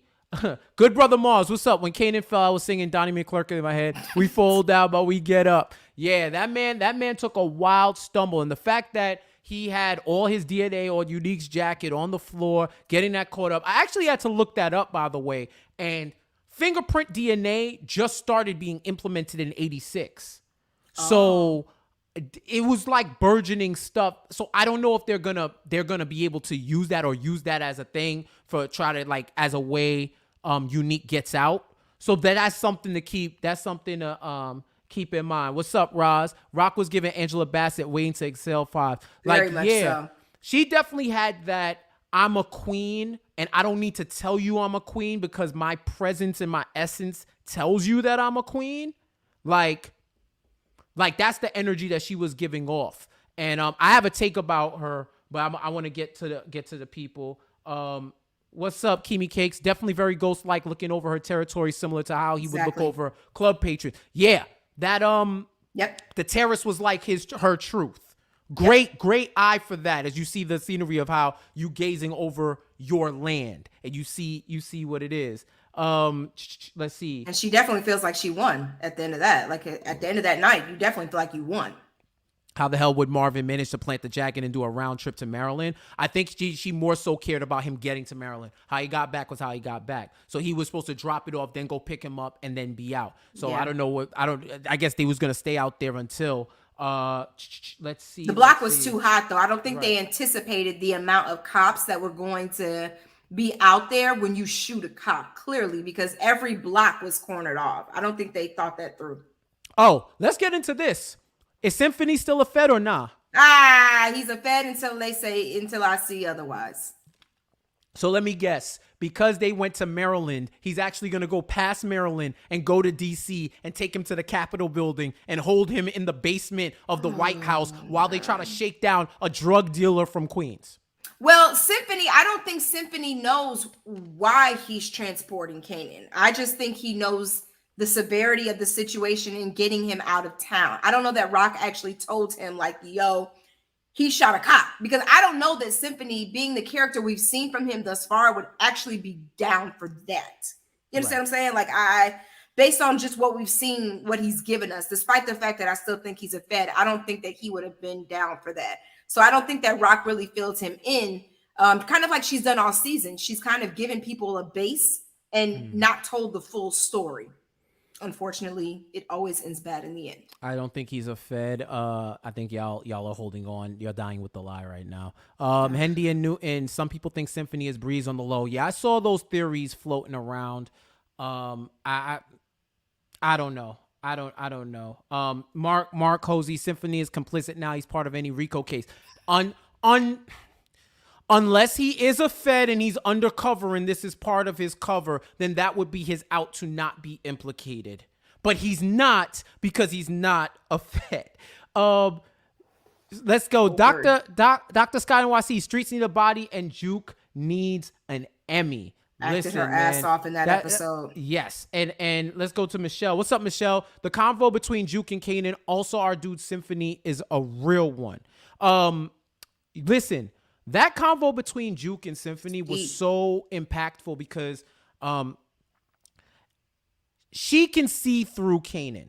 Yep. And she feels like Kanan is trying to act like something that he's not. And I think it's interesting that Juke's character is the one that is holding the mirror to him to show him who he really is, because she's grasping with who she really is through her sexuality and even through all the criminal shit that she's doing with boosting clothes. She's able to choose which way to go because she knows herself and knows that these are the choices that she makes. And she can see that Kanan is putting up a front because he wants to be something that he's not. He's been putting up this front the whole season. Yeah. From the time he shot D-Wiz to now. He thinks he has to be that way to be a real contributing part of the family. Yeah. But it's fake. It's all fake. And Juke sees that to him. And it was deep. You know, she was like, even to the point where he was like, she's my mother. You know, would she put me in a bad situation, essentially? And she goes, you shot a cop. Like, I saw a lot of chatter about, is Rock really a good parent? I do believe that she loves Kanan, but at the core of it, no parent should put their child in that situation. You understand what I'm saying? Like, there had to be another way. The only way she saw was for her child to shoot a cop. And not only just a cop, this is his father. You didn't tell him that part. He still doesn't know that he shot his father. Rock is a pretty shitty human being to me at this point.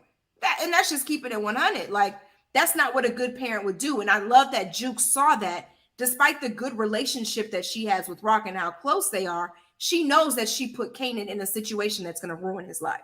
That's a fact. That's a fact. And speaking of that, what's up, Martin Louis? Wasn't feeling how Rock treated Lulu, knowing he only has her best interests at heart. That was the scene when I knew Rock chose to win versus choosing family, if that made sense. Everybody just became a tool, a piece on the chessboard for her to move. They were a means to an end, and the end was ending Unique by any means, right? And you could see that pain in Lulu's face, because Lulu's like, yo, you lost your damn mind. Yep. The streets are flooded, and hold on, I saw somebody say it in the chat. Chat's going crazy, but someone in the chat had mentioned it, right? Yeah, Z Blackness. Kanan was on GTA 5 Stars Wanted level all episode, and you saw that because Southside was swarmed with cops. I'm not gonna lie, the helicopter above definitely triggered me, because I used to be in the neighborhood when we saw the helicopters, we knew there was a manhunt afoot going down, right? And people could not get out. If you were black, that was another thing. If you were black, you were getting pressed, and you were getting stopped, and you were getting patted down, and you were doing all of that, right? So Lulu sees this, and he's like, and mind you, he has like maybe half a lung, and he still leaves out to talk shit, right? Talk shit to and shout out to Malcolm for that acting, because he sounded like he was holding on for dear life. Sound like Baltimore, like it was terrible, like Darth Vader smoking Black and Milds and shit. So he's telling her like, yo, you lost your mind. You shooting a cop. You put your own son to shoot a cop. Like, this is going too far. I'm out. And she basically like, no, you not. No, you not. Money's guess my what? money. You're not clean. Everything is like, what's mine is yours. What's yours is mine. And we family, and we in this shit. And there's nothing. But she was you can do right about though. it. She was right when she talked to him about the money, and he's like, the studio is going to stay clean. And she was like, but look at the money you bought this shit with. It's not clean money. So you can't all of a sudden make something clean when, let's be real, if the feds do seize things, your club is going to be one of the first ones to go. Whether or not you think it's clean or you're not operating out of there, you bought that with dirty money. Mm-hmm. Zachary South says Rock's vengeance towards Detective Howard even almost gets Marvin shot by police. Because of the police attack, the streets of Southside flood with cops performing random car searches. I agree with that. I would also say Marvin being black almost got him shot by the cops. Yes. So period. And I don't know. I saw people talking about like the similarities in the chat between Tasha and Rock about people wanting to get out the game.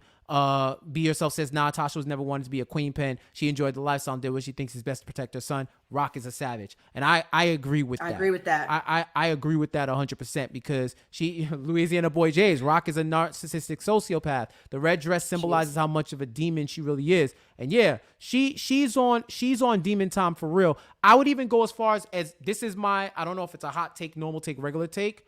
I see where Kanan gets it from. Oh, that's facts. You want the Kanan Stark archetype? It's Rock Thomas. Even though the narration that he said in the end, you can't trust anyone in this game, not even your own mama. Someone who would put her son. Do you understand what happens to cop killers in general? Yeah. And you not only did you put your son as a cop killer, you put him as his potential father, but it showed how ruthless her plan was. She gets Kanan to shoot him with Unique's jacket to implicate Unique. Then knowing that that's potentially his son, would he give him up? And that's a cliffhanger that we have for the season when he wakes up and we don't know. But would he give up? Would he give up Kanan, right? She had Juke plant that seed in Detective Burke's head about Unique, chatter about Unique, and then when she gets pressed, she's like, yo, snitches on the south side, you hear what happens, all I'm telling you is put two and two together, right? Has Marvin plant the coke. Then when they're getting pressed out in the projects, we see why they had the 2-floor system to get rid of drugs on the top, from the top to the bottom or the bottom of the top, depending on how they had to do it. All of these things in place. Even the fact that she finally, after disassociating with Symphony, calls him back to do a job. And then this man, he don't know what he want. He don't know. He don't know what he want. He big whipped, right? He big whipped. That thing all over him, and he just listens, right? So he was ready to take Kanan to Maryland, right? Ready to take Kanan to Maryland. And it's like, even with homegirl at the store with the tape and how they played the tape. Mm-hmm. Yeah, Juliana, how they played with the tape and told her how to act. They had everything set up for Unique to go down, and you know what? As ruthless as it was, it worked. It worked. It worked. The question I do have though was it initially supposed to be Lulu who executed this plan? Because we still don't know when Rock called him and told him batter up after he did get that jacket. What was the next step? It probably his house got burned down? It probably was what Marvin was doing, and he realizes what she was calling him for, and he even mentions it like, "Yo, I should have been out when you had me kill the young boy." Yeah. But I stayed. And now you killing cops. Like, yo, I'm out. So, you know what I'm saying? Like it's really crazy. It's really crazy to imagine. What's up, Tyrone? Rock threatens her brother's life, and Lulu presents a life that is free of drug dealing and violence with legit money by purchasing real estate in the hood. He did have that plan. He did have that plan. Like, yo, we could buy up the block. He definitely hit her with the LLC Twitter mission statement, and she was like, nah, I don't want to build my own business. I have my business. I don't want real estate. I want drugs. She sees power now. At the end of it, it essentially still is power. She sees it now. She knows that she's on the cusp at that point of winning this battle, and that she would again be reigning supreme. So once you have that power, as we've seen in these shows, like, it's really hard to come down from that, like to something lesser. So Rock is in it to win it. Right. Kimi says, I know we aren't supposed to, but I feel so bad for Unique when he realized what was happening after getting the coat out the closet. I saw somebody on Twitter or somebody say that the more they watch Power, the more they feel like Unique is the real hero of the story. And listen, he's the only one that has just been doing the game. That's Rock, true. like Rock has antagonized him more, because you think about it, they already had cut the deal and Kanan killed his man. Mm-hmm. So this is what started the chain of events. So if anything, Unique has been straight from day one. I just want to get this money. I don't want to kill no cops. I want to get this money out here and be done with it. So I don't know if I would say hero, or if I could feel sorry for him, because that's a bad way to go, especially if that body ain't yours. You know what I'm saying? Yeah, somebody made a good point. Maybe he'll flatline before he says the name. I don't know, but you gotta wonder, because the last thing he did say was in reference to that jacket. That's not yours, so you gotta wonder how Howard's gonna spin this, because I don't think he wants his son going to jail. Yeah. So what is he gonna say? And then, you know, we also, like, there's a new captain, Captain Baptiste, that replaced Peralta, who was kind of like hands off. Now we got a black captain with the last name Baptiste talking about a heavy hand. If you Haitian, you already know Rockin' them is about to get pressed the fuck out. Okay. Yes. It's going to be a problem. Good luck. That's all I'm going to say. Yes. I feel sorry for all of your mothers, because it's about to be. And Burke seems to be like, now she's got a captain that's going to allow her to play out what she wants, you know, so that's going to be an interesting dynamic as well. We're going to see Burke, who's not taking shit from Howard anymore. She's going to be in the lead. So interested to see how that plays out in season 2. Right. Yeah, I agree 100%. Let me see what else I got here. I like the scene. Kind of like Scrappy's redemption for that ass whooping he took, losing an eye, losing a kidney. Yeah. He still was there and having that conversation. Like, he was like, yo, I don't even want to know what you're doing. And having that joke with Marvin. And then that conversation he has with Kane, where he's like, yo, you a soldier now, no matter who your mother is. Once he found out that Kanan bodied a cop. Yeah. Man. That's real. You don't, there's no returning from that. Like, that's literally the deepest of the soldiers execute moves like that. So I just want Kanan to operate differently now. I want him to make better decisions, but I don't see that happening, because this show is called Raising Kanan. So he's just going to continue to make dumb decisions, because I see a lot of people that were also saying they're not sure that he walked in front of the security camera with the jacket. He made a lot of mistakes. I mean, him being positive in the fact that he killed Howard, like, we know he didn't do 2 to the chest, 1 to the head. He didn't do that. Because he's still hesitating, because he's still a kid after all. Yeah. And that's why he's still hesitating. And, you know, the one cliffhanger that's going to be for season 2 while he goes to Maryland. Part of the reason why he was pressing to go see his grandmother was that was supposed to be part of his alibi. So that's the only reason why Rock was there with her mom, because Kanan was going to visit. They were going to be there. You were going to have dozens of people who could say, yeah, Kanan and his mom were at the church. We're at a church event when this man got shot. So how could it be? And it's like, yo, you don't have no evidence. Nobody saw him. If Detective Howard saw him, then can he be in 2 places at once? Yep. And with the time difference in what they were doing, wouldn't have been able to match it up. But we don't know whether or not that's going to happen. You know what I mean? So that's something. Whether or not he names him, what happens with Marvin in jail, because he has the outstanding warrant, but who knows? With some bullshit with Tony though, like they didn't get anything off that recording. We know that Marvin didn't say anything that was incriminating, even though she kept pressing him. So at this point, all they have is Tony's word. So with Rock being who Rock is, I'm pretty sure the next plan is going to be to take out Tony. Facts. Gus214, what's up? Rock got a problem with Dean now. She messed up his money by setting Unique up. Yeah, she did. But if he wants to still be in business, if there's only one person left, well, yeah, well, you know what?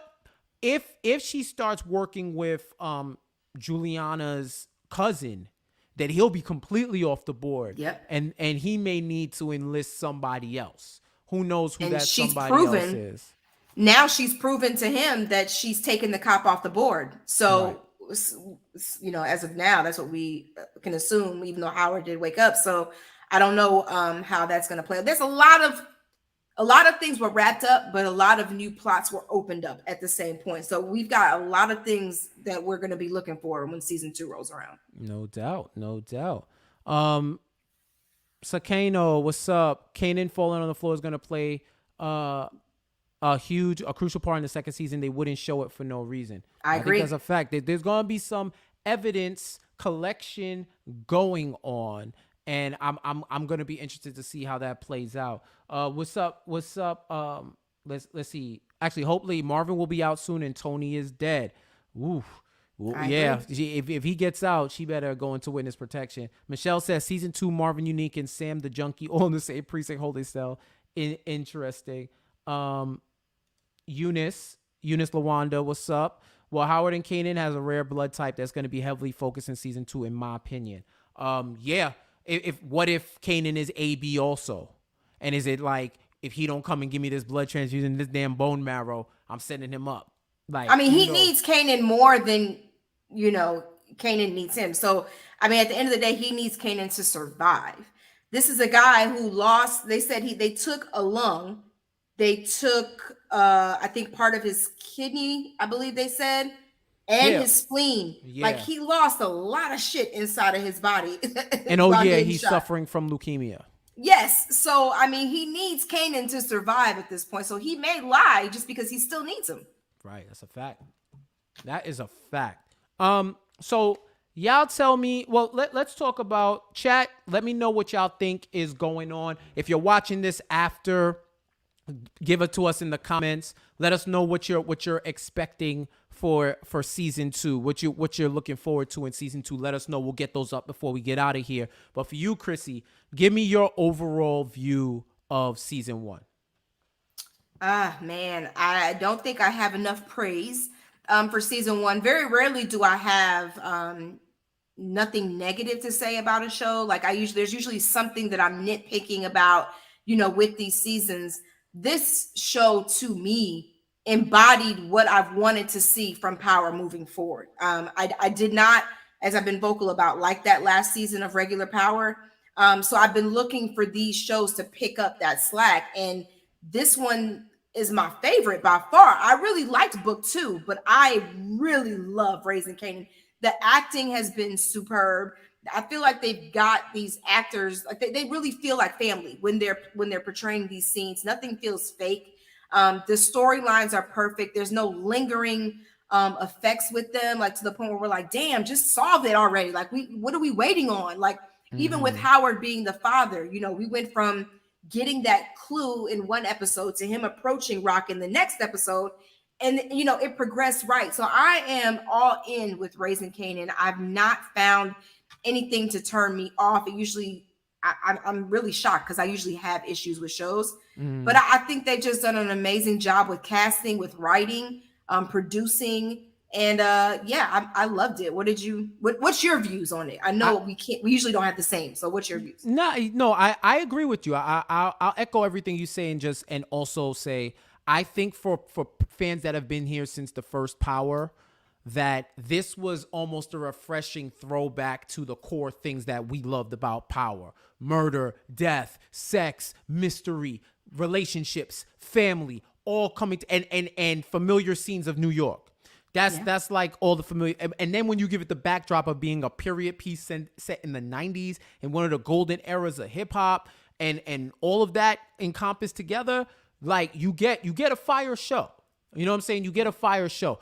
I don't think I had a lot of complaints about it. I think there might have been some parts where I think their pacing was good for the most part, but there probably was, if I think back to like episode 3 or episode 4, maybe a couple of places where they could have tightened things up. But this is something to take it from like great to excellent as opposed to like shit to good, right? I think the cast can make or break your show. And I think when you put together a cast of people who collectively are greater than the sum of their parts, and they're just not relying on one dope actor and then you have everybody else, everybody holds their own. Everybody plays their role on the squad. And that's what I see the most out of this show. And I just loved it. I loved it. I had fun. And I loved the fact that it was untethered really from the rest of the Power books. Because it happened before the Power books, they can be as creative as they want with the show. They're not the only characters they're really attached to are Kanan and Jukebox, because we realize, because it's a prequel, them two are definitely surviving. We just don't know how, and we don't know at what cost. But them two are definitely surviving. So all these new characters that we're going to be introduced to, not only do they world build for the world before the world we know, they also can be a part of the world, the power of the future Power books, depending on how they do it, which makes it even iller, right? Because even with some of these characters, you may just have to change up their hairstyle. You don't really got to age them unless they're an old ass character, right? So I liked it. I'm looking forward. I'm really looking forward. This might be, after all of the shows, this might be my favorite Power book right now. Like I like this over. I like book 2. I really like book 2. But I could even say, from what I see the fans talking about, there's not as much arguing over plot holes and storylines and shit like that there used to be every single week with Power. People had an issue with it.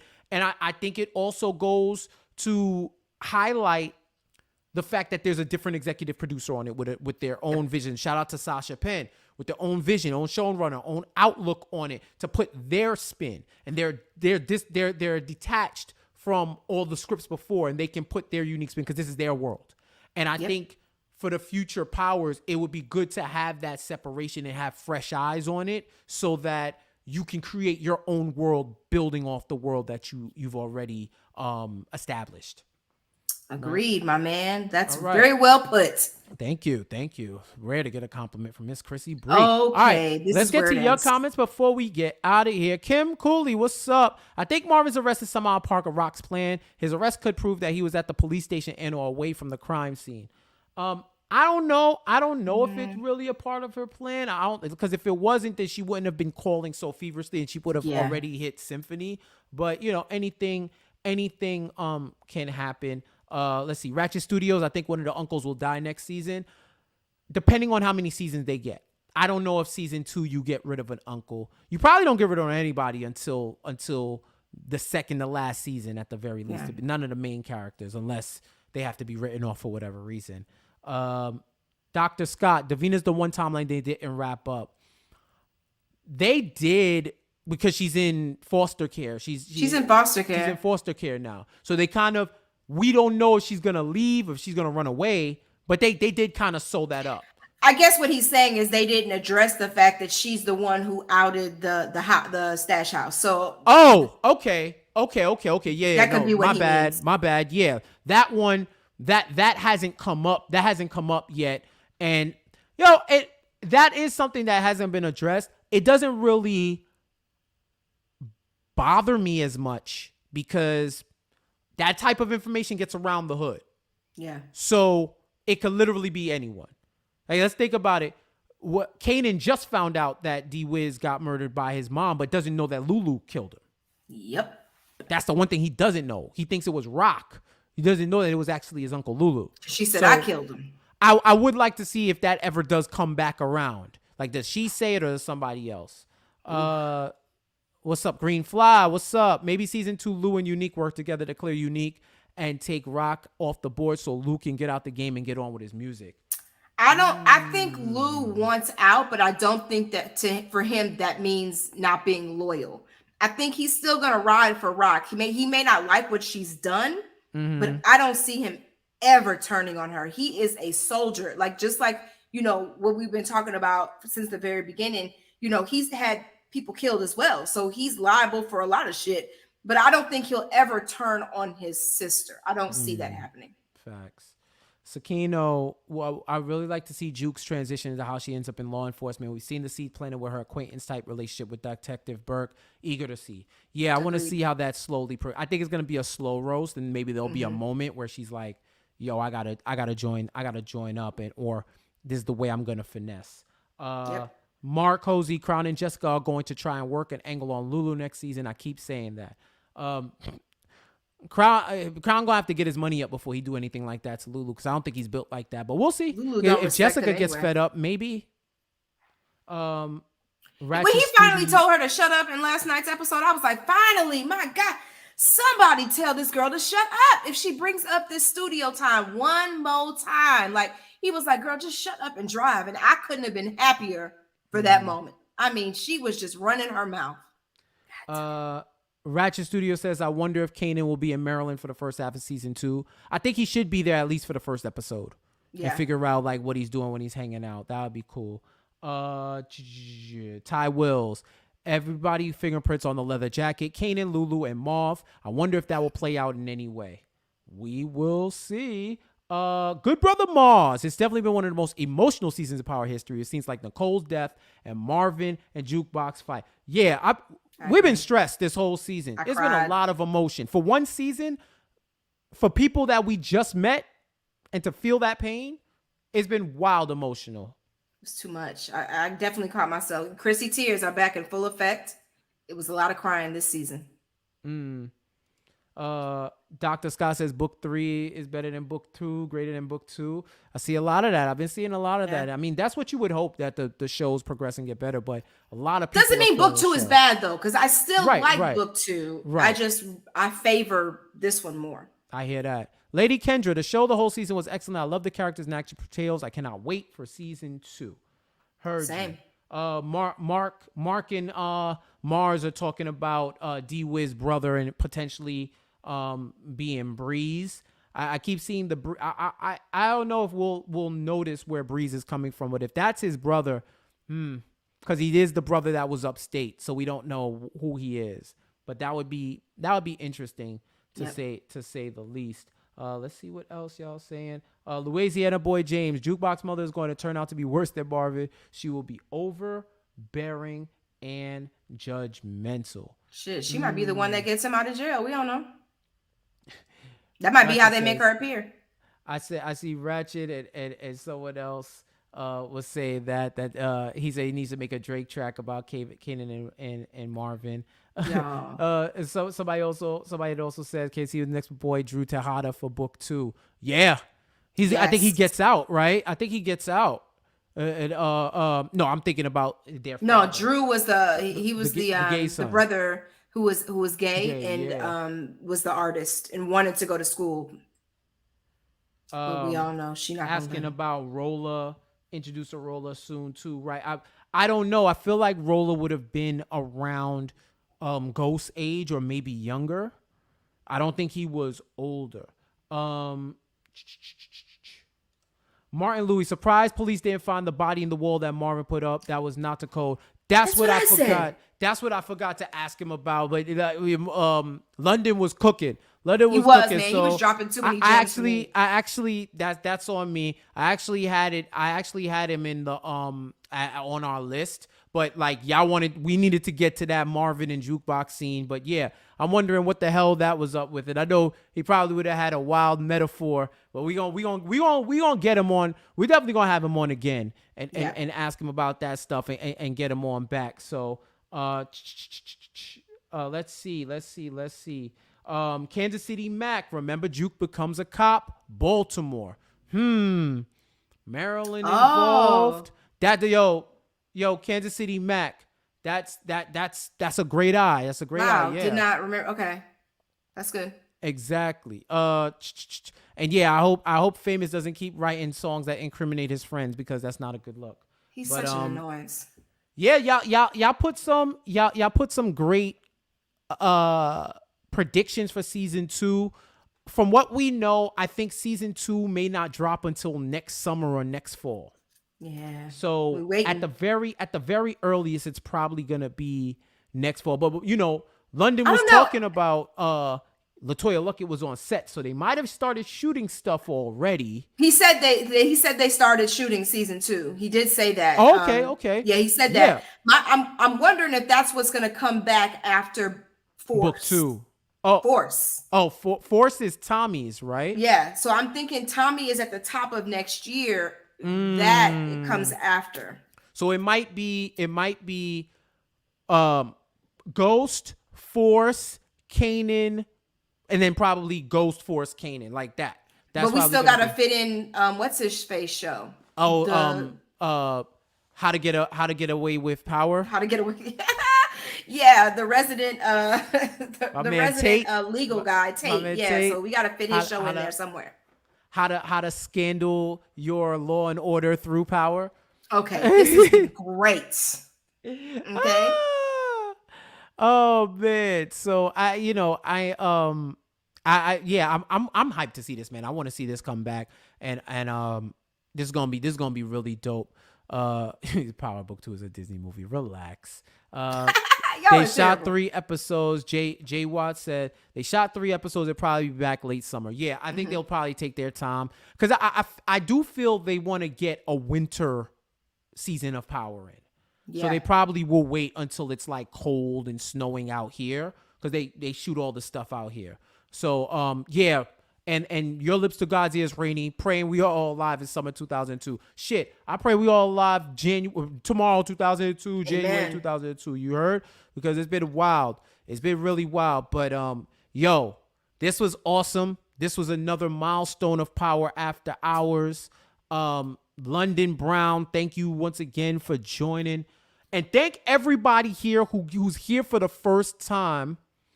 Who's here for the first time and who's subscribed and who's staying around, who's keeping us at 500 plus viewers, our highest numbers we ever hit. Yes. This is how we vibe. And we vibing like this for book 2. We vibing like this for Force. This is the power party on the internet. I don't care who else reviews or do whatever. This is the best audience. This is the best audience and the best crowd to talk about Power after the show. So you spread the word. If y'all know people who like Power, whichever Power, tell them to come and check us out. Tell them to check us out. Tell the actors to check us out too. So I when we interview these folk, we tell them to tell their people. Their people, like, yo, if you want to talk about Power and it's a good conversation, we here. You know what I mean? Someone said, is there going to be BMF after hours? Not BMF after hours. Y'all. But I will say, yo, let me hopefully this doesn't play when we don't get the double up. I gotta pause this shit so that it doesn't. Okay, cool. It doesn't. So yeah, we're at 1.02K subscribers. So that is fucking amazing. Y'all I am blown away.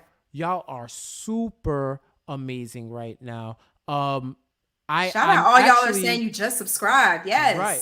So if you just subscribe, put a thumbs up, like this, like this stream right now. Put your fire emojis, put your thumbs up, do all of that right now. I'm gonna be right back. I'm not leaving. I'm gonna get what I said was the special gift for us hitting over 1,000 subscribers. Oh, wow. A special gift. We like to give gifts out here. I see. We're giving a gift tonight. That's Black amazing. cinema. So we're doing this. Yes. I have an extra, if y'all can see it, my paid in full. If y'all seen previous streams, I've had this painting up, my paid in full painting. I have another copy of this. What, y'all want liquor? Y'all think I'm sponsored by effing vodka? I am not Curtis Jackson. I don't have no effing for y'all. But I do have paid in full. Oh my I have gosh. this, and I have this for one. Let me get this in the shot. Thank you, Lady Kendra. Appreciate that. So I have this for one lucky subscriber. So what I want y'all to do, if y'all want to get this, comment on this episode and bring a friend. Comment on this episode, bring a friend. I'll go through all of the comments. Even if y'all been in this chat, I don't care. Y'all stayed until the end, so spread the word. Comment on this, like it, comment it, and bring somebody else into the power party. I'll let it stay up for a few days. I'll do a randomizer, and whoever wins will connect, and I'll send you out another copy all on the show. I won't even make y'all pay shipping and handling. Pay shipping and handling. So let's do that. Like, so comment on that so that I know y'all are here, y'all are watching. So I don't want to just put in with, there's the new people that's been here. There's the new people that's been here. There's people that's been here day one. I want to give everybody an opportunity. So comment on this. Let me know that you here. CJ32, don't worry, you are not included in the contest. You don't believe it's going to happen, so you're good. So definitely comment on it. Like the episode. Let me know what's up, and I'll pick one person, and you'll get it. And if y'all, and here's the other thing. If I connect with you, I'm giving you 24 hours to accept. And if not, I'm going back in the pool and picking somebody else. Thanks. All right? That's just how I roll. And you get it. And that's just a small token of the thanks for y'all for subscribing and supporting. Everybody who's listened to the podcast from day one. Everybody who's been here since episode one of us going live. Who's been here when we were doing this pre-tape. Like, yo, we really appreciate y'all. And once again, I just ask. All I ask is that y'all spread the word. If y'all like what y'all see here, let the actors of the show know. Let your friends know who watch Power. And let's keep this going. Let's have some fun, yo. Let's have some fun. Yes. What are you thinking, Krissy? I'm blown away by today. Y'all really showed out. You did great.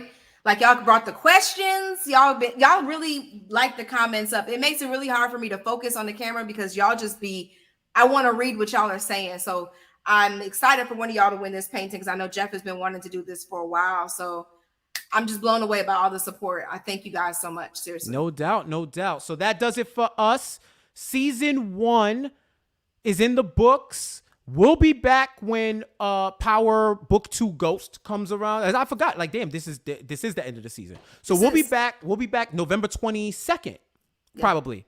Man, that's Thanksgiving week. Is that Thanksgiving week? Don't be playing with me. I ain't coming on here no Thanksgiving.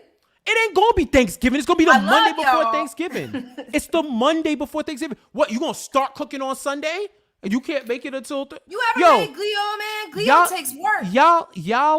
Y'all get in the chat and y'all tell Krissy stop capping, talking about she ain't gonna be here on Monday. You gonna be in your house. You gonna be on Power, all right? Take the week off.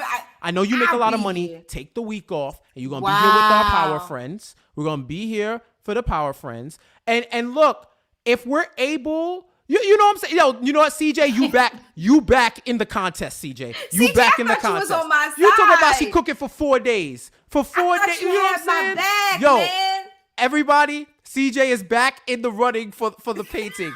He's back in the running for the painting. I knew that brother had integrity. You know what I'm saying? I knew that brother had integrity. But look, that's crazy. If we're able to get any more of the actors from book 2, book 3, or even book 1, we'll shoot something live with them. But for now, we're going to take a little bit of a break because we deserve it.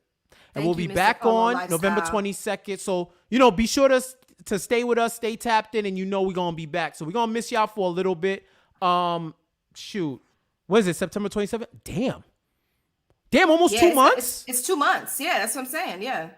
Not on Puerto Rican, we crazy bipolar. He's stupid. But I'm saying somebody at least acknowledges that Glio is mad work. It does take time to cook, my friends. Thank you. Tell them the pernil don't take 4 days. Why the griot take 4?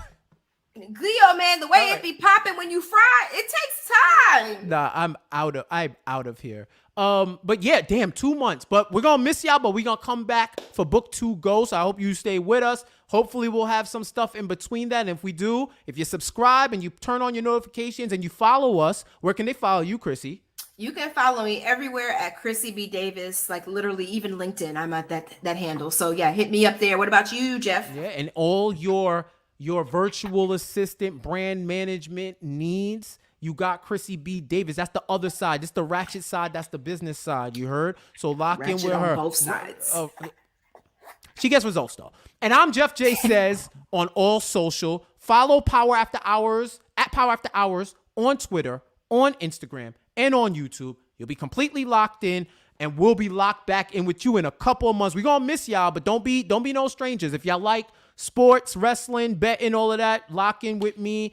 Krissy's gonna be live tweeting BMF this season too if y'all are there. So we definitely not shooting that. So but BMF, I'm tired. Yeah, I need a break tired. from this. But if there's enough, if y'all really want us to, maybe we catch it in season 2 or do a wrap up or something. Maybe. We usually plug starting season 2. I will say even Power we didn't. So if we can get through the first season, we'll see, guys. Don't quote me, boy, because I ain't say shit though. But yes, love y'all. Love y'all. Everybody who's come from everywhere. I know Eunice. I believe Eunice is in Australia.